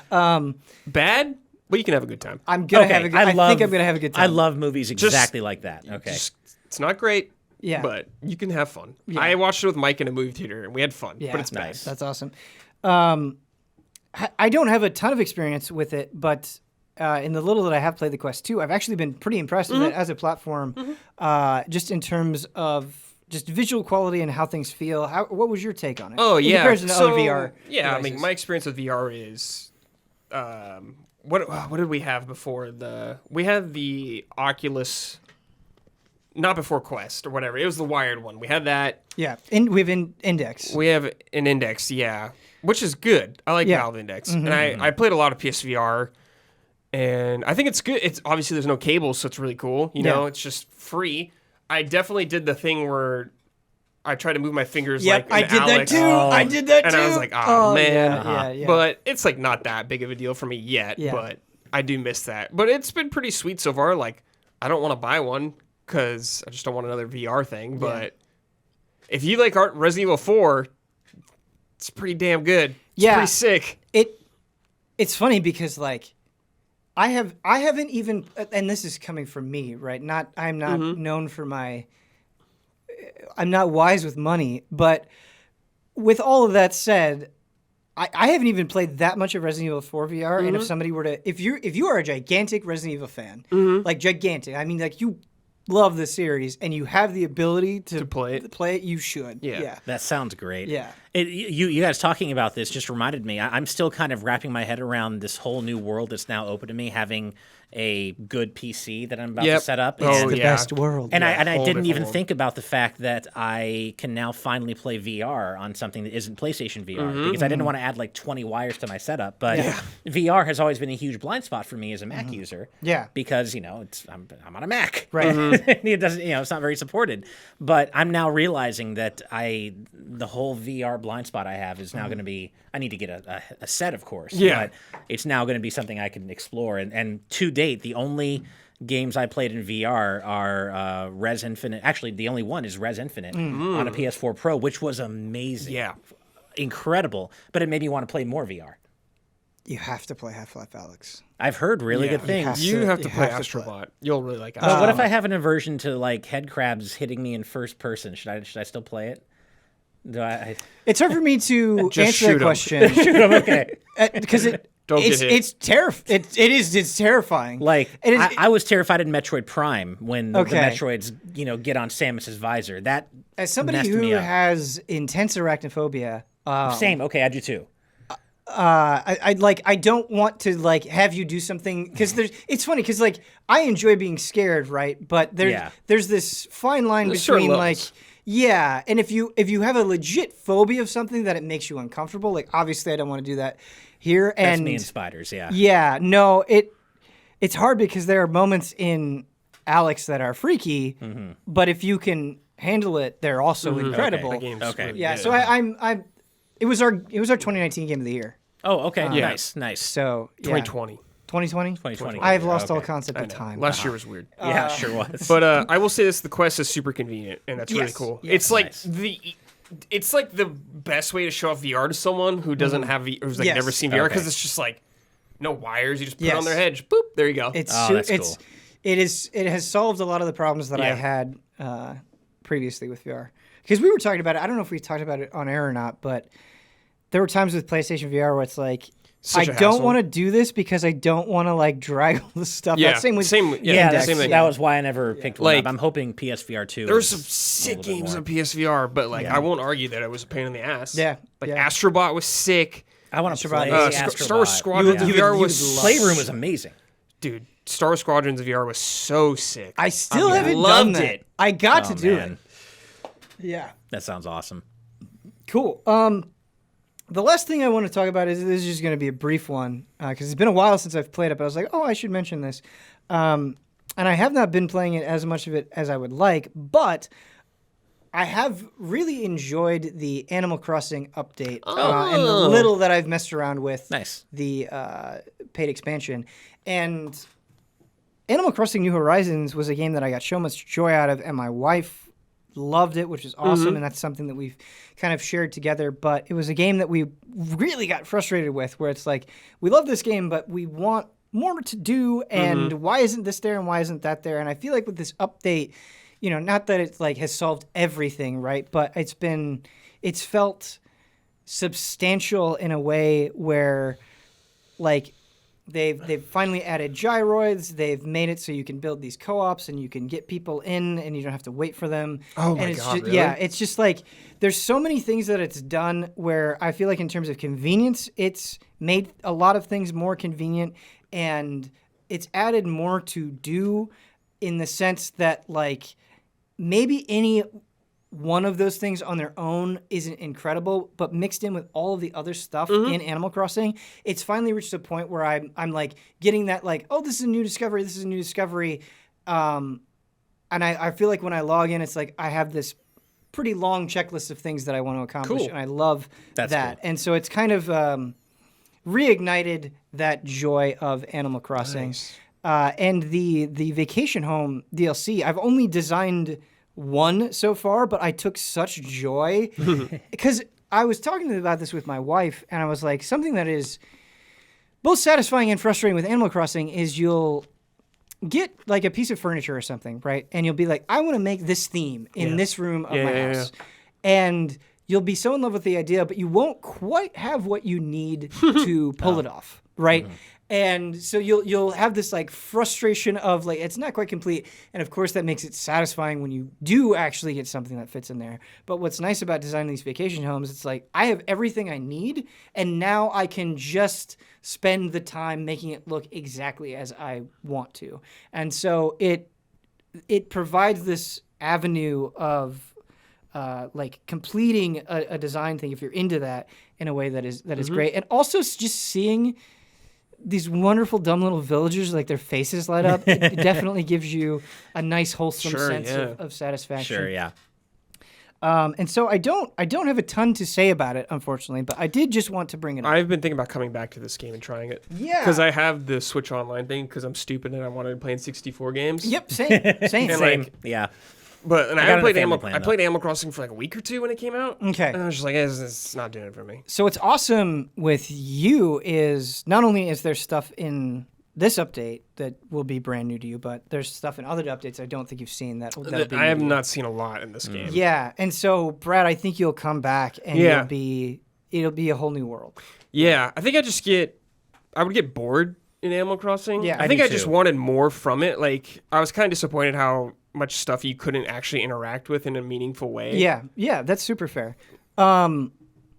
I feel like my perspective on it is a little bit skewed. Sure. And the way that I would recommend if you could is like I share an island with my wife. And so Yeah. it's like, oh, we can send like gifts to each other or like we can work Sure. on a project together. And so I think that element definitely helps. So I had that element on the original GameCube. I played that with like a bunch of my like 3 of my other friends. We're That's all in super cool. town. So like Yeah. that to me was that Animal Crossing moment because it was brand new to us and it was really That's cool.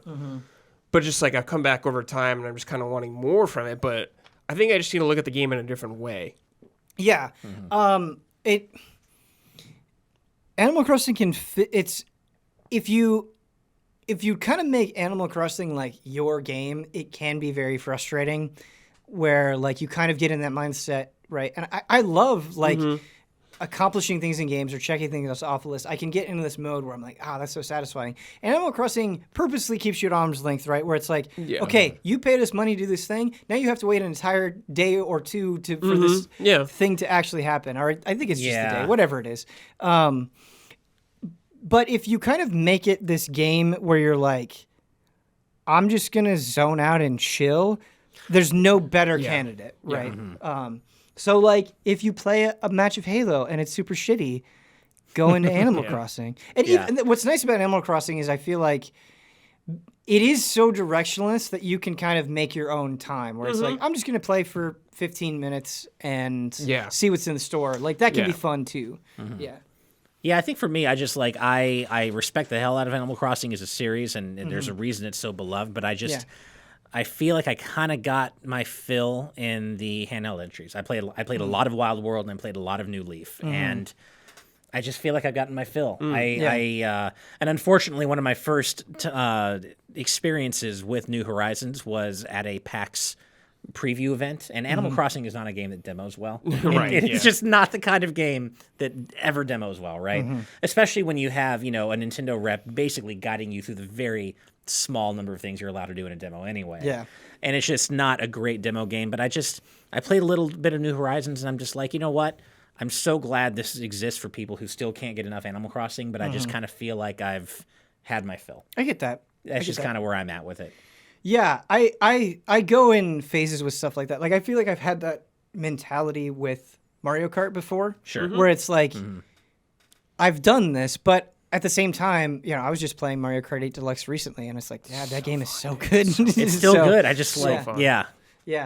I get that. I understand for sure, especially if you've played a lot of the other stuff. It's not that there aren't new things in New Horizons worth praising. Right. Sure. But I think the general mindset is very similar. Yeah. Well, I get that. and there are people who, I've talked to who feel the same way about Smash. They're tired of hearing about new Smash characters in Nintendo Directs, and they feel like they played enough Smash and they're kind of over it. I don't understand those people. I don't either. I could play Smash to the day I die and never get tired of it. No. But I get there are people who Lila doesn't like Smash. Yeah, and that is absolutely fine. Of course, you don't need to like Smash. But you do. I just don't get it. I don't get it either. I'll never understand it. Every time I play Smash, I'm like, I should just play way more Smash. The game is is just a makes me celebration so of happy. joy. Yeah.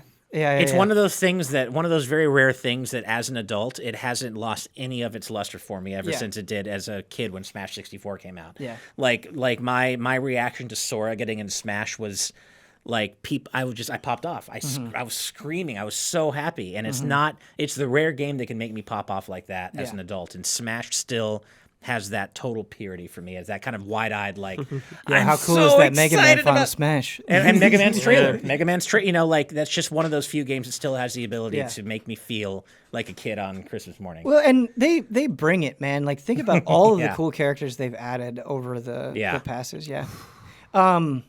It's just one of those things in life where it's like, It does not compute. Like not liking Smash, my brain can't process it. I can't either. believe you. I think it's fine. Yeah. I just What's don't wrong get with it. you? Yeah.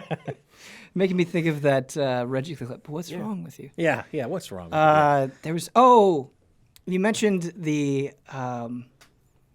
guided like Nintendo demo, and it's so funny because like these people are just doing their jobs, but like there's a piece of you on the inside, right? Like they're not doing anything wrong, but you're like, honey, I've been playing Nintendo games my whole life. Like you don't have to tell me I'm old. I know how to do Yeah. You this. don't have to tell me what a Pokemon is. when I was demoing Link's Awakening remake, like as you said, they're just doing their job. Yeah, but yeah, it's like yeah. I was playing Link's Awakening on my Game Right, Boy when right. I was like 8. Come on, like I Right, know right, what I'm right. doing. And then when I would go, like because of my encyclopedic knowledge of Link's Awakening, when I would like kind of cheat the demo by doing things that that are clearly outside of where they want you to explore because I know the exploit. It's like then they don't like that so much, but they're also willing to just hold your hand, and it's like yeah, but they're all doing their jobs. You can't ever get upset. It's, Absolutely. yeah, No. It's not upset. It's just like mildly humorous. in a way. Yeah, for sure. Yeah.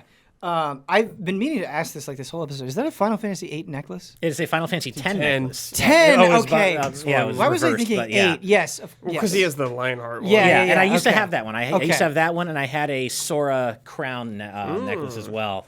But they both broke, and this one has endured for. I've had this forever. I feel ashamed that I said 8 and not 10. I should have known that. I mean, they're similar enough symbol-wise. I'm trying, man. No, hey, I'm trying. How embarrassing. How embarrassing. It is time, Ash, for the HOTTAKE. And what we do here, we're getting into the later portion of the show, and I bring something to you guys, right? Generally a question. Okay. And I kind of have us collectively mull over it. And for this one, I kind of went back and forth, but since this is going to be,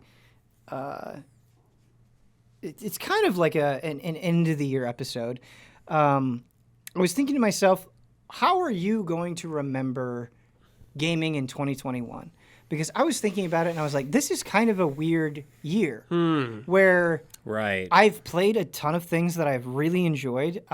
Some people have said that this hasn't been a great year for gaming. I don't agree with them. I think it's been a very good year for gaming. But it's been, admittedly, a bit of a different feeling year for gaming, where it's like there are things that I definitely enjoyed, but I don't know if there have been things that like have really defined the year for me in a way that like God of War did, or like Breath of the Wild or Persona 5 in Right. quite the same way. It's kind of hard to articulate what I'm saying. No, yeah, I think No, I everyone feels agree. that. Yeah. And so Yeah. I wonder what you guys are going to take away from it and what your feelings are. Maybe you'd feel more negatively about it than I do.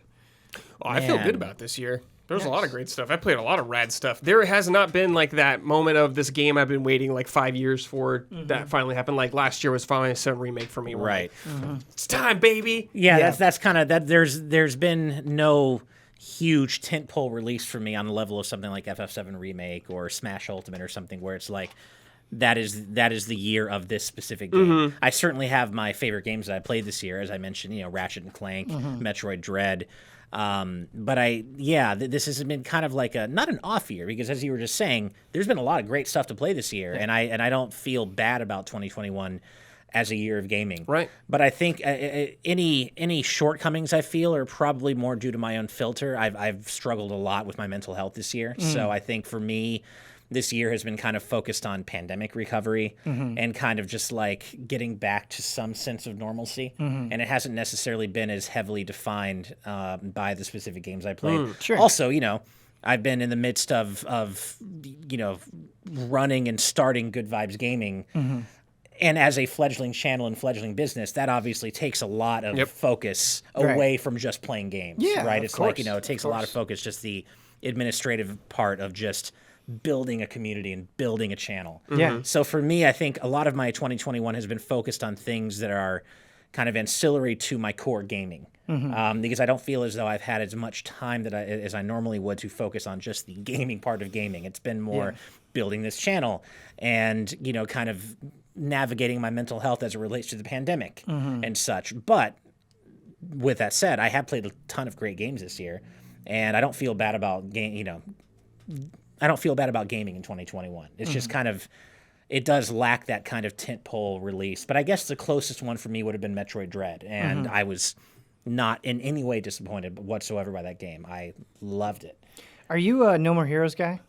Like casual. Okay. Steve is of the GVG crew. Steve is like the hardcore No More Heroes fan. I feel like because No More Heroes 3 is a Game of the Year candidate for me, and I feel like I'm alone on this No More Heroes 3 island. Interesting. I feel like Steve. I know he was hyped out of his mind for No More Heroes 3, and I think he ultimately and you'd have to ask him directly, but he ended up liking it. I mean, he gave it a positive review on our channel, but I don't know if it's Game of the Year material for him. Oh man, I really liked it a lot. Yeah.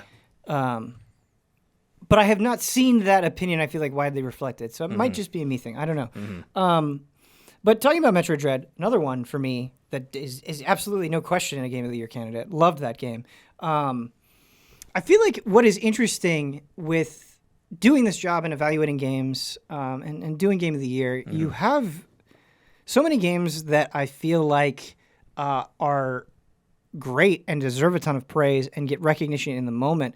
But 5 years later, 10 years later, they don't really get remembered in the same way. And it's not that people don't love them, but, I think it takes a very special type of game or even just a special type of moment. Sometimes it's just being the right place at the right time. Do you think, 5 years from now, 10 years from now, we'll be looking back and be like 2021 Metroid Dread, and it'll just come to us like that? I don't think it'll come to us like that. Okay. But I think if we looked back at some games on there, we're like, oh, Hitman 3, sick. Oh, Village, sick. I think actually Metroid Dread for me will, and not, and this isn't to sell the game itself short because it is, as we said, fantastic. But I think 2021 will always be remembered for me as the year Metroid Dread became a reality because of the story. Because I was there 17 years ago when we all first heard about it, and then it disappeared. I remember that. I remember hearing about Dread for the first time. That little Dread call out in Metroid Prime 3, the scan log. I was there for that. So for it to have disappeared for 17 years, and then to have experienced that reveal during the E3 Nintendo Direct. A lot of people who weren't there for that history would be like, oh, hell yeah, a new Metroid game. But, that was were me. there. I didn't even know about that. Oh, I was fair like, enough. oh, Okay. Shit. I really like Metroid. I've played a lot of them, but I didn't know about Dread, Project Dread and all that stuff. And so, it was something I had did. not thought about or encountered in a long time. And so, but it Bloodworth was was like, whoa, Dread? I was like, what? When I saw Dread, we all were like, holy shit, it's real. How did that happen? Yeah.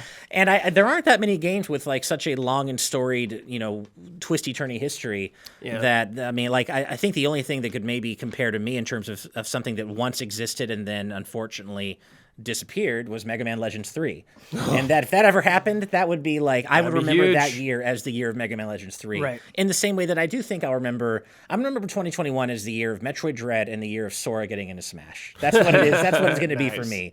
Sora being announced for Smash was a bigger deal to me than pretty much, I think, almost any individual game that could have been announced and released this year. That was he was always my number 2 dream character besides Mega Man, and Smash is so big for me.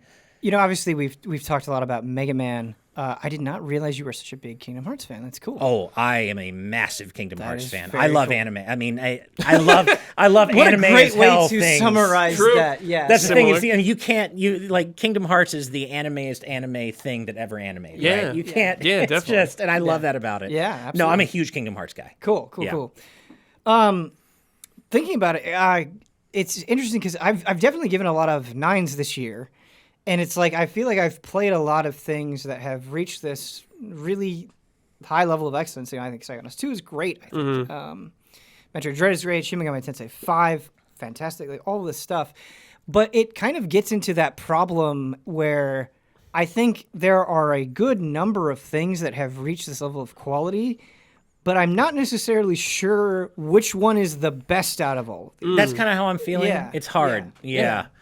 It's going to be very difficult, I think, for me to actually land on a specific game of the year. I'm right now I'm landing on Ratchet and Clank Rift Apart, but it's really hard not to give it to Metroid Dread. It's they're all very Yeah, it's hard to land on one that was like the clear, definitive. Like last year for me, it was obviously FF7 Remake. I didn't even have to question it. Like for me, and I know opinions on that game vary widely. I know some people hate it. It's great. Adored it. Yeah, it's Thank awesome. you. I adored it. It was awesome. easily my game of the year. This year's a bit different. And but I do think that 2022 is going to be another year of maybe some of those tentpole releases that I define the year by, like Horizon Forbidden West. I'm hyped out of my mind for Breath of the Wild 2, assuming it releases next year, which I do think it will. Elden Ring. Let's hope. Elden Ring, there you go. Not my thing personally, but I know people are super excited for it. That's our thing. There you go. Yeah. Yeah, and so I think 2021, I hesitate to call it like I don't want to call it a filler year or a gap year because there have been so many great games that came out this year, but it just didn't have that, other than Metroid Dread's return and being a thing that existed again after 17 years. Yeah. There isn't much other than that and Sora's release in Smash for me to personally define the year in gaming by. But that doesn't mean I think it was a bad year whatsoever. I wonder how we're going to look back on Halo. I do too. Yeah. Because it's been like a very weird release almost. It's been an incredibly bizarre release. I think the thing that I am thankful for about Halo is, like, I make no mistake, walking away from Halo Infinite, both in terms of the multiplayer and the campaign, I really like it. Yeah. I am extremely grateful for it. As somebody who adores Halo, it is a very special release to me. But bundled with that is this very weird release and all these problems that are going with it. And so, yeah, I do wonder what the memory of it will be. Yeah. And Sure. I hope it's a good one. Me too. Especially given how, like, the struggles. I'm not like a hardcore Halo fan, but I've certainly, followed it over the years. Sure, and I know the struggles with Halo 4 and 5 and the fan base kind of being, with Halo Infinite, yeah. And not only then, so many people were let down by 4 and 5, and then Infinite, I followed its development, and it's taken so long, and it's been very touch and go, and is it going to deliver? Yeah. And it thankfully does seem as though that the Halo Infinite story is set up to have a happy ending. After all is said and done, it seems like it's what people, by and large, are hoping for. Considering the roller coaster of a ride that Halo Infinite has been on, it is amazing that it's as good as it is. Yeah. But speaking of Halo, and you mentioned Ratchet, and we've talked about Metroid.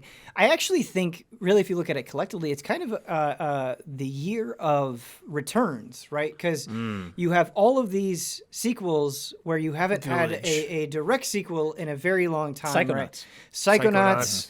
No More Heroes 3. Of course, there's Travis Strikes Again, but I mean, like, numbered.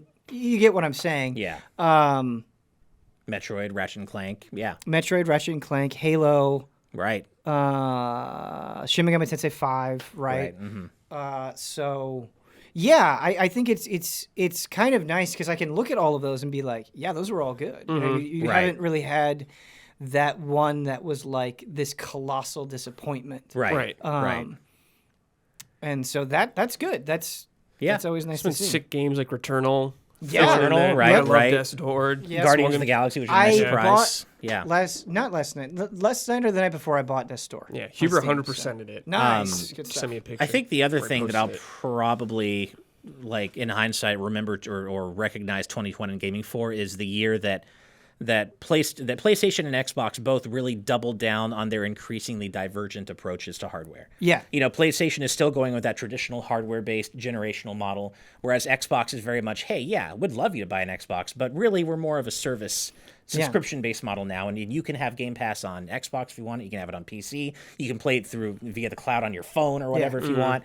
And that's, PlayStation and Xbox have been trending in those opposite directions for a while now, but I think this is the year where it became more than ever really starkly apparent that they are going in two different paths, and I think the industry is going to be better off for it. Whereas, and then Nintendo, of course, they've always done their own thing, and they're going to keep doing that, and they should. Yeah. But I think this is the first year where I've really felt like PlayStation and Xbox aren't just like, buy the one that has the most exclusives you want. It's like, no.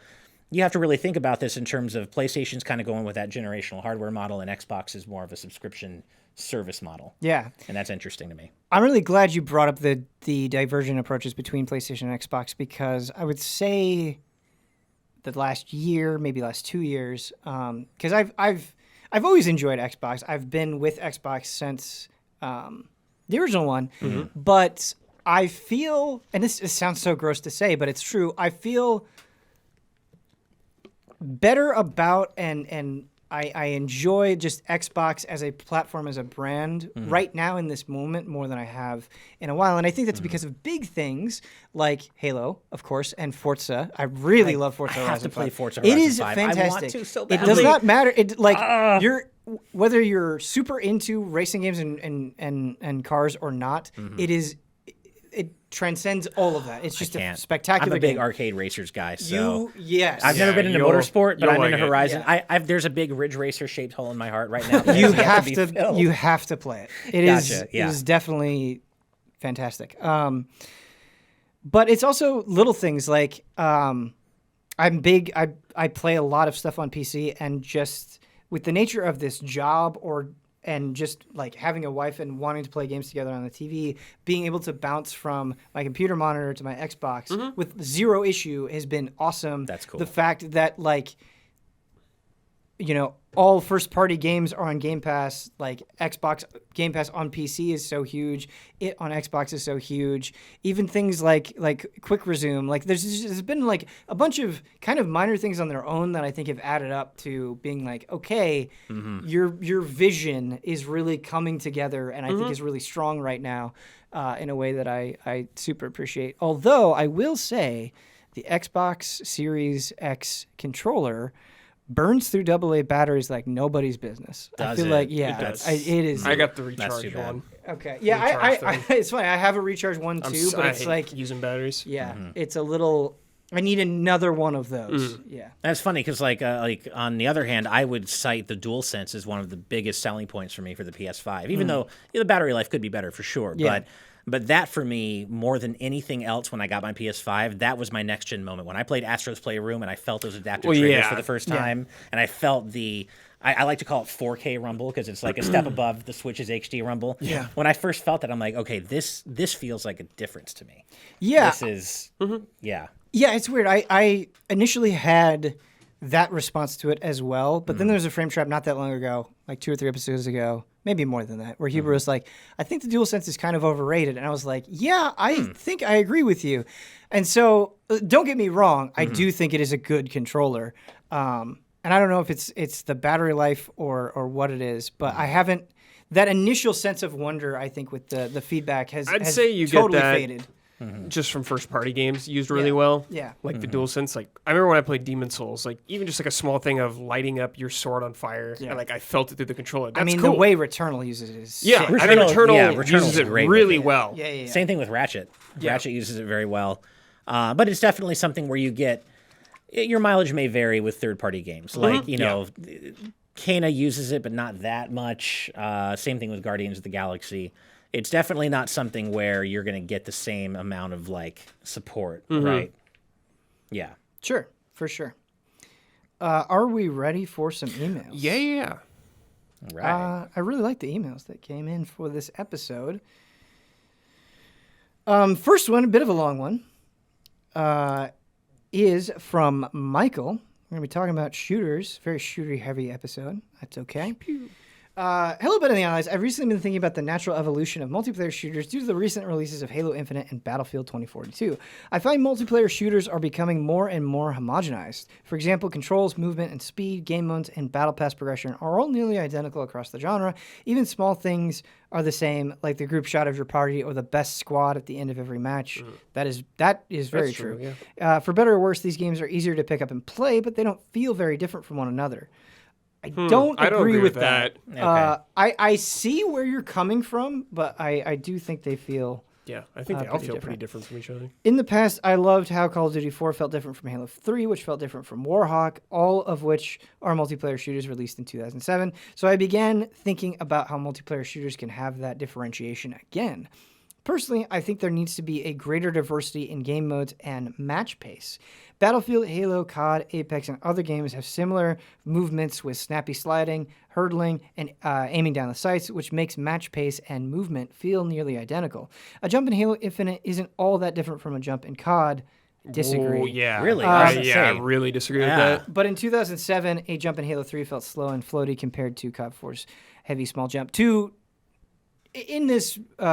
person's defense, you go and you play Halo Infinite, and there is an intense it is a very fast, like you're sliding around, you're hopping, you're sprinting all the time. You go and you play something like Halo 3 or Halo 2, it feels very different. Yeah. Yeah. But I still think within the genre. I think similar, like things bled over to games, but I still think they feel pretty different. Yes. All three of them. Sure. Yeah. I played all 3 this year, and they all feel different to me. I also think it would be great for more games to get away from respawns and focus more on elimination-based modes outside of Battle Royales. I think back to elimination games like SOCOM or Counter-Strike being great alternatives to the arena shooters of that era. As we enter into the new generation that will likely be full of changes in the market trends, how would you inject some variety into the multiplayer shooter genre? If you want games like Counter-Strike more, you should play Valorant. You can also play Counter-Strike. You can play Counter-Strike, yeah, but Valorant's much more in line with like Counter-Strike and that kind of elimination mode. Right. I know that didn't come out this year, but it's still pretty new. Right. I think I get where this email is coming from, and I think there are some valid points here. But I think it just depends on how broadly you're looking at the genre. I actually think shooters as a whole are pretty diverse right now, and even the ones that are like thriving, it's pretty diverse because, like you talked about elimination, Rainbow Six Siege, has been gigantic for a very long time, right? And so that is an example of what you're talking about. Brad, you talked about Valorant. That's a good point. I get what you mean though in the sense of progression.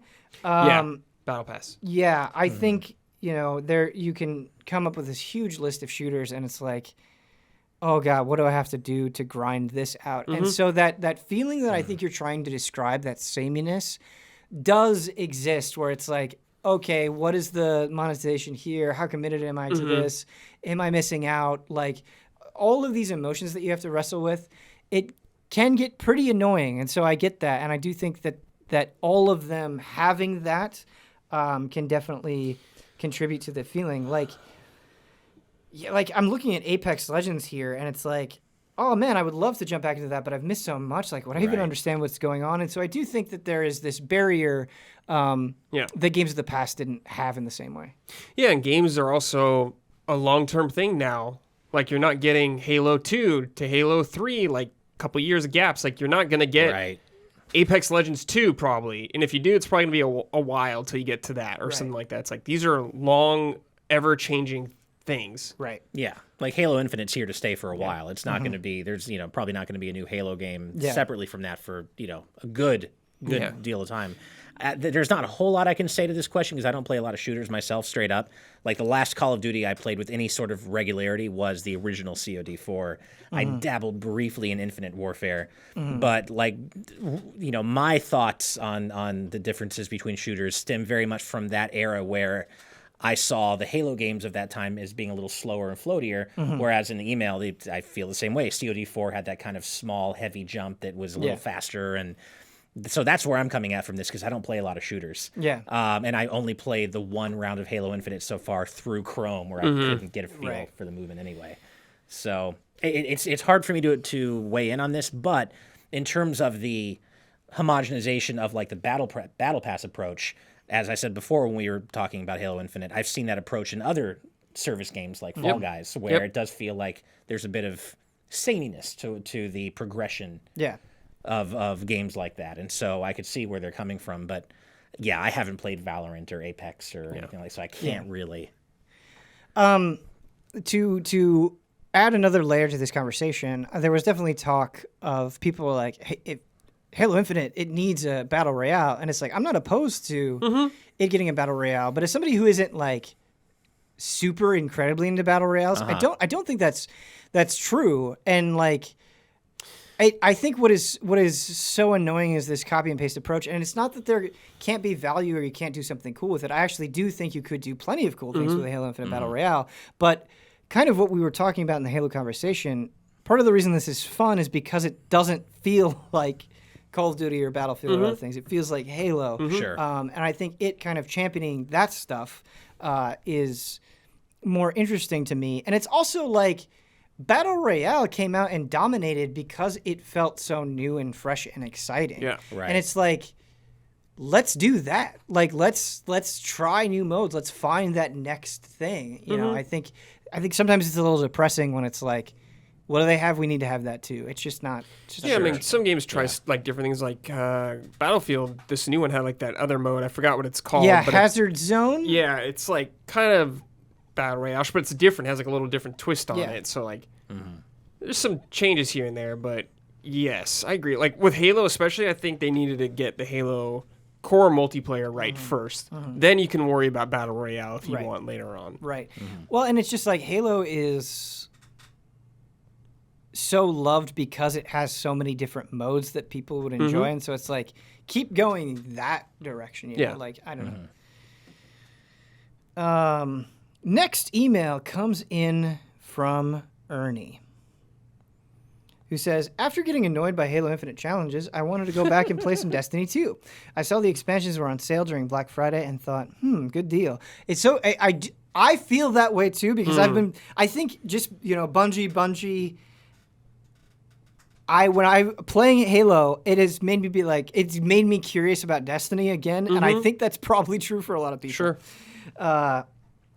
I saw the expansions were on sale during a Black Friday, and I thought, good deal. However, I decided to just load up Destiny 2 and play a little to try it out. After all, I haven't played the first Destiny 2 raid, and I was max level at the time. Upon booting it up, it was so different from what I remember. My power level was 1100. I remember the leveling system being different, and to keep this short, everything was so different. It was information overload. So many things to learn, I just uninstalled the game. Has this ever happened to any of you? Coming back and everything is different. This actually happened to me with Destiny, where last year, the year before, I got back into it, and it was definitely a hill to climb. Where it's like, oh man, so much has changed. With Warcraft, whenever I jump back into World of Warcraft, I feel that way for sure. I remember TF2 was like that because I played a lot when it came out. Then I didn't play it for years. Then I came back and they had like all the new weapons in there and all that stuff. And like that changed the game dramatically for me. Overwatch is another one where I feel like I have long enough gaps with my Overwatch time that it definitely. Oh yeah, definitely. Yeah. It feels. I don't play a lot of online multiplayer games outside of like Smash. So I honestly, I can't. The closest I can come to like having something that compares to this feeling is like taking too much time off from like a JRPG, or like a single player story driven game where you come back and it's like I don't quite remember all the mechanics and what was I doing in the story again, and then you just want to start over at that point. Don't you hate that dilemma that you have where you're like, yes, should I start over? Or should I hate that decision. It is the fastest of first world problems, but yes, of course, it drives me crazy. I hate it. Yeah. Our last email comes in from Jared, who writes, "Hello, Ben and Allies. After 2021 wrapping up so soon, I wanted to play a little game I like to call Video Game Stock Watch. You are buying stock in the video game industry. What are you targeting right now? This can be a publisher, a particular studio, or even a franchise.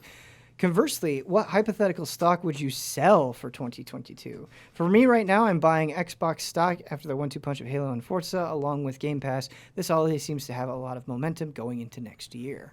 So think about it like an investor. What would you want to invest in? That's I want to invest in Metroid. I was going to say Metroid specifically. Yeah, Metroid specifically. Not Nintendo. Like I don't think you can just buy Metroid stock. Nintendo pisses me off too much. I think to invest in the whole. Well, it's not about. It's not about your like. I like the decision. It's like what will make me the money. Right. Yeah, that's a fair point. I was going to say. I mean, I was going to kind of say Nintendo because I mean, look, we're pre Breath of the Wild 2 year presumably. Yeah. So we got Breath of the Wild 2 coming. We're just about time. We're about due for a new 3D Mario mainline announcement. Right. It's been a few years since Odyssey now. Didn't get DLC. So I feel like with that 1-2 punch of, presumably Breath of the Wild 2, then you got maybe a 3D Mario being announced next year. You've also got Splatoon 3 coming. And you've got maybe the next iteration of the Switch, whatever you want to call it, the Pro, the 4K, whatever. I feel like next year is gearing up to be a pretty intense year for Nintendo in a good way. So I think it's got to. I'm really liking the way Nintendo's positioning themselves going into next year. Sure. In terms of what to sell, this one's easy. Activision Blizzard. Oh yeah. I don't want it. I get it out of here. Man, I was not thinking it. of that, but that is like the answer. Absolutely. It's easy. It's like I don't want anything they're selling, either their games or their horrific corporate practices. abuse. It just keeps getting worse. It does. It really does. We talked about that on our show today. Today's News Tonight. We talked about the latest shit that they're up to. And there's always something. Jared actually took it from me. I was going to say Xbox. That's a good one, too.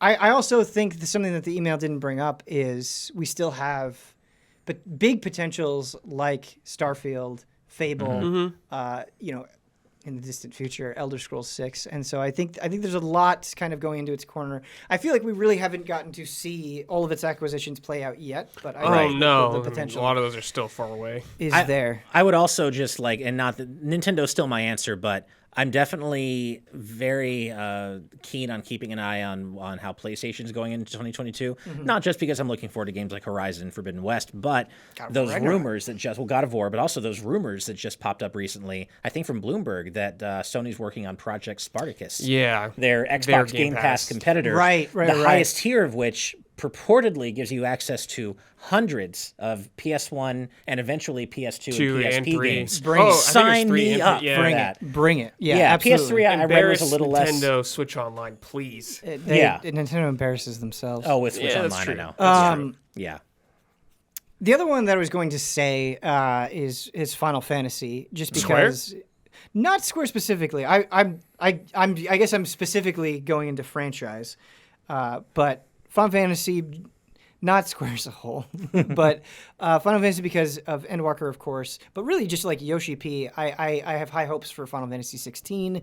Yeah, they've been doing good. Yeah. Square's been doing good this generation. Have you played First Soldier yet? I have it downloaded. Oh, no. I haven't played yet. that. I meant to try it. I want to play I wanna try it Damiani too. sometime. Maybe I keep hearing good things about, not necessarily First Soldier. I'm just curious to try that, but I keep hearing good things about Rocket League Sideswipe or something. There's some new Rocket League mobile game that apparently people are really liking. I feel bad about Rocket League because I see why it is so cool, and obviously very very popular. But like I never had that like, oh, I'm addicted to this moment. Like it wasn't that. It's like I appreciate you from afar. Sure. If we're putting money into like a game franchise specifically, I'm putting money in Minecraft. Sure. Here, Minecraft. Here, Roblox. Indestructible. Take all this money. Yeah. Here, Fortnite. Fortnite. Yeah. There you go. Yeah. Yeah. Here, League. Right. Boom. Let's get a risky investment though. A risky one? Yeah. Okay. What one are you like not sure, but you have faith? Oh, have faith. Risky. Oh. My wife and I have been watching too much Shark Tank, and so this is a very funny question to me. Yeah. Risky. Man, for me, I guess that just comes down. Well, I think Starfield is risky. Yes. They've had not good track record recently, I guess. Yeah. I mean, for me, that might just come down to Square Enix. I love Square Enix. I am a Square Enix fan, Squaresoft fan at heart. I love Final Fantasy. I love Kingdom Hearts. I love Nier. I just love their output. A Nier fan, I see. Yeah, Nier. I love Nier Automata. I didn't play as much of the original. I still need to play Replicant, but I loved Automata. And without giving too much away, if you like Automata, you should absolutely play Replicant. I have heard. Yeah. I know. But I think Square is just one of those things where they, as much as I love their output, they will find ways to cut their nose off to spite their face, like the pixel remaster bullshit, like stuff like that. But I also believe in their IPs enough to consider that a worthy investment. Like, FF16, we don't know that a whole lot about it yet, but Final Fantasy has made me much happier than it has sad in general.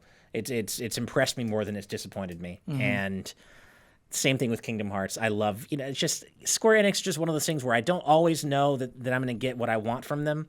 But when I get what I want, it kicks ass. Right? So I think for me, that kind of risky investment would be Square. That's a good one. I think Dying Light 2 would be a risky one? Yeah.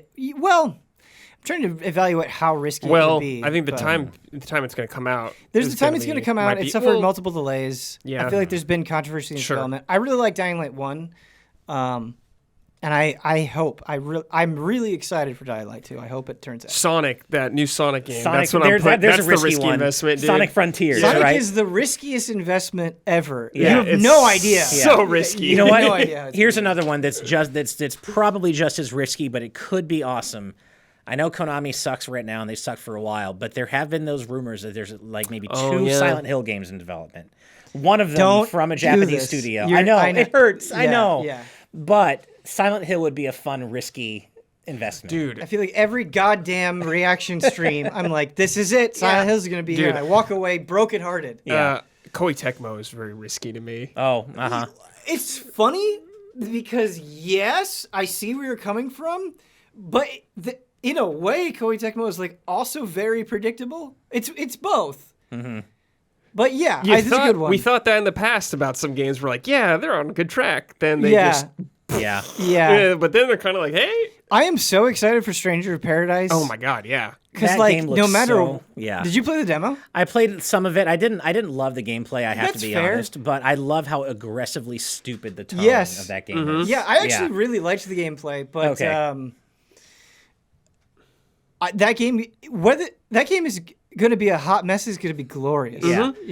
It's very much like in terms of tone, anyway. Yeah, to me, it's very much Square Enix's like Shadow the Hedgehog moment, where they're just going all in on as stupid as possible. I don't know if Sega was being ironic about it though. I just think like Yuji Naka thought it was cool. No, I think that's true. I think, but here's the thing: do you think Square do they truly believe it's cool, like the tone of... question. Do they truly believe it, or do they know it's stupid and they're just playing into it? It's not just Square, it's... Team Ninja. It's Team Ninja, that's true. which...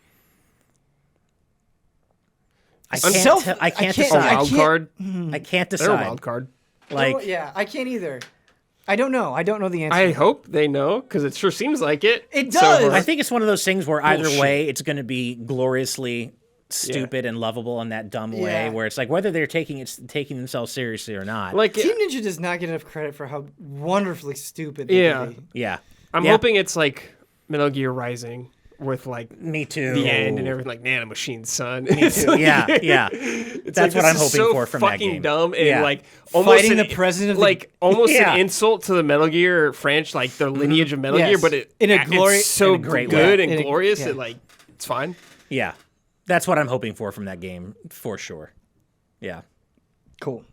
Well, this was a super fun episode of Frame Trap. Thank you for joining me and Brad Ash. Dude, thank you for having me. I love doing content with you guys. Yeah. Anytime we got to get both of you on Today's News tonight, I'll send you guys some DMs and we'll get you on the show. Would love to do that. Cool. Yeah, Ash, I love talking to you because it's like talking to the other allies and we just slip into gaming talk so easily, which is wonderful. Yeah. But yeah, where is the best place that people can find you? So you can find us, Good Vibes Gaming. You can find us on YouTube, youtube.com/GVGofficial. You can find us on Patreon, patreon.com/GVGaming. We're on Twitch as well, twitch.tv/officialGVG. We're everywhere, and we're working on growing everywhere. We also have an incredible Discord community, which you can get into by supporting us on Patreon at our lowest tier. It's just a $1 a buy-in, and that's only because that $1 amazingly is enough seemingly to deter trolls. Good. We have the most amazingly wholesome and wonderful community. We don't put up with any bullshit, no hate speech, no bullying, none of that. And thankfully, we've been able to build this community of people who feel the exact same way about that. And you can also find me personally on Twitter, twitter.com/Ash Paulsen. It's just my name, ASHPAULSEN. I talk a lot about video games and food and dogs and video game music. It's awesome. What else is there to talk about? Exactly. Yeah.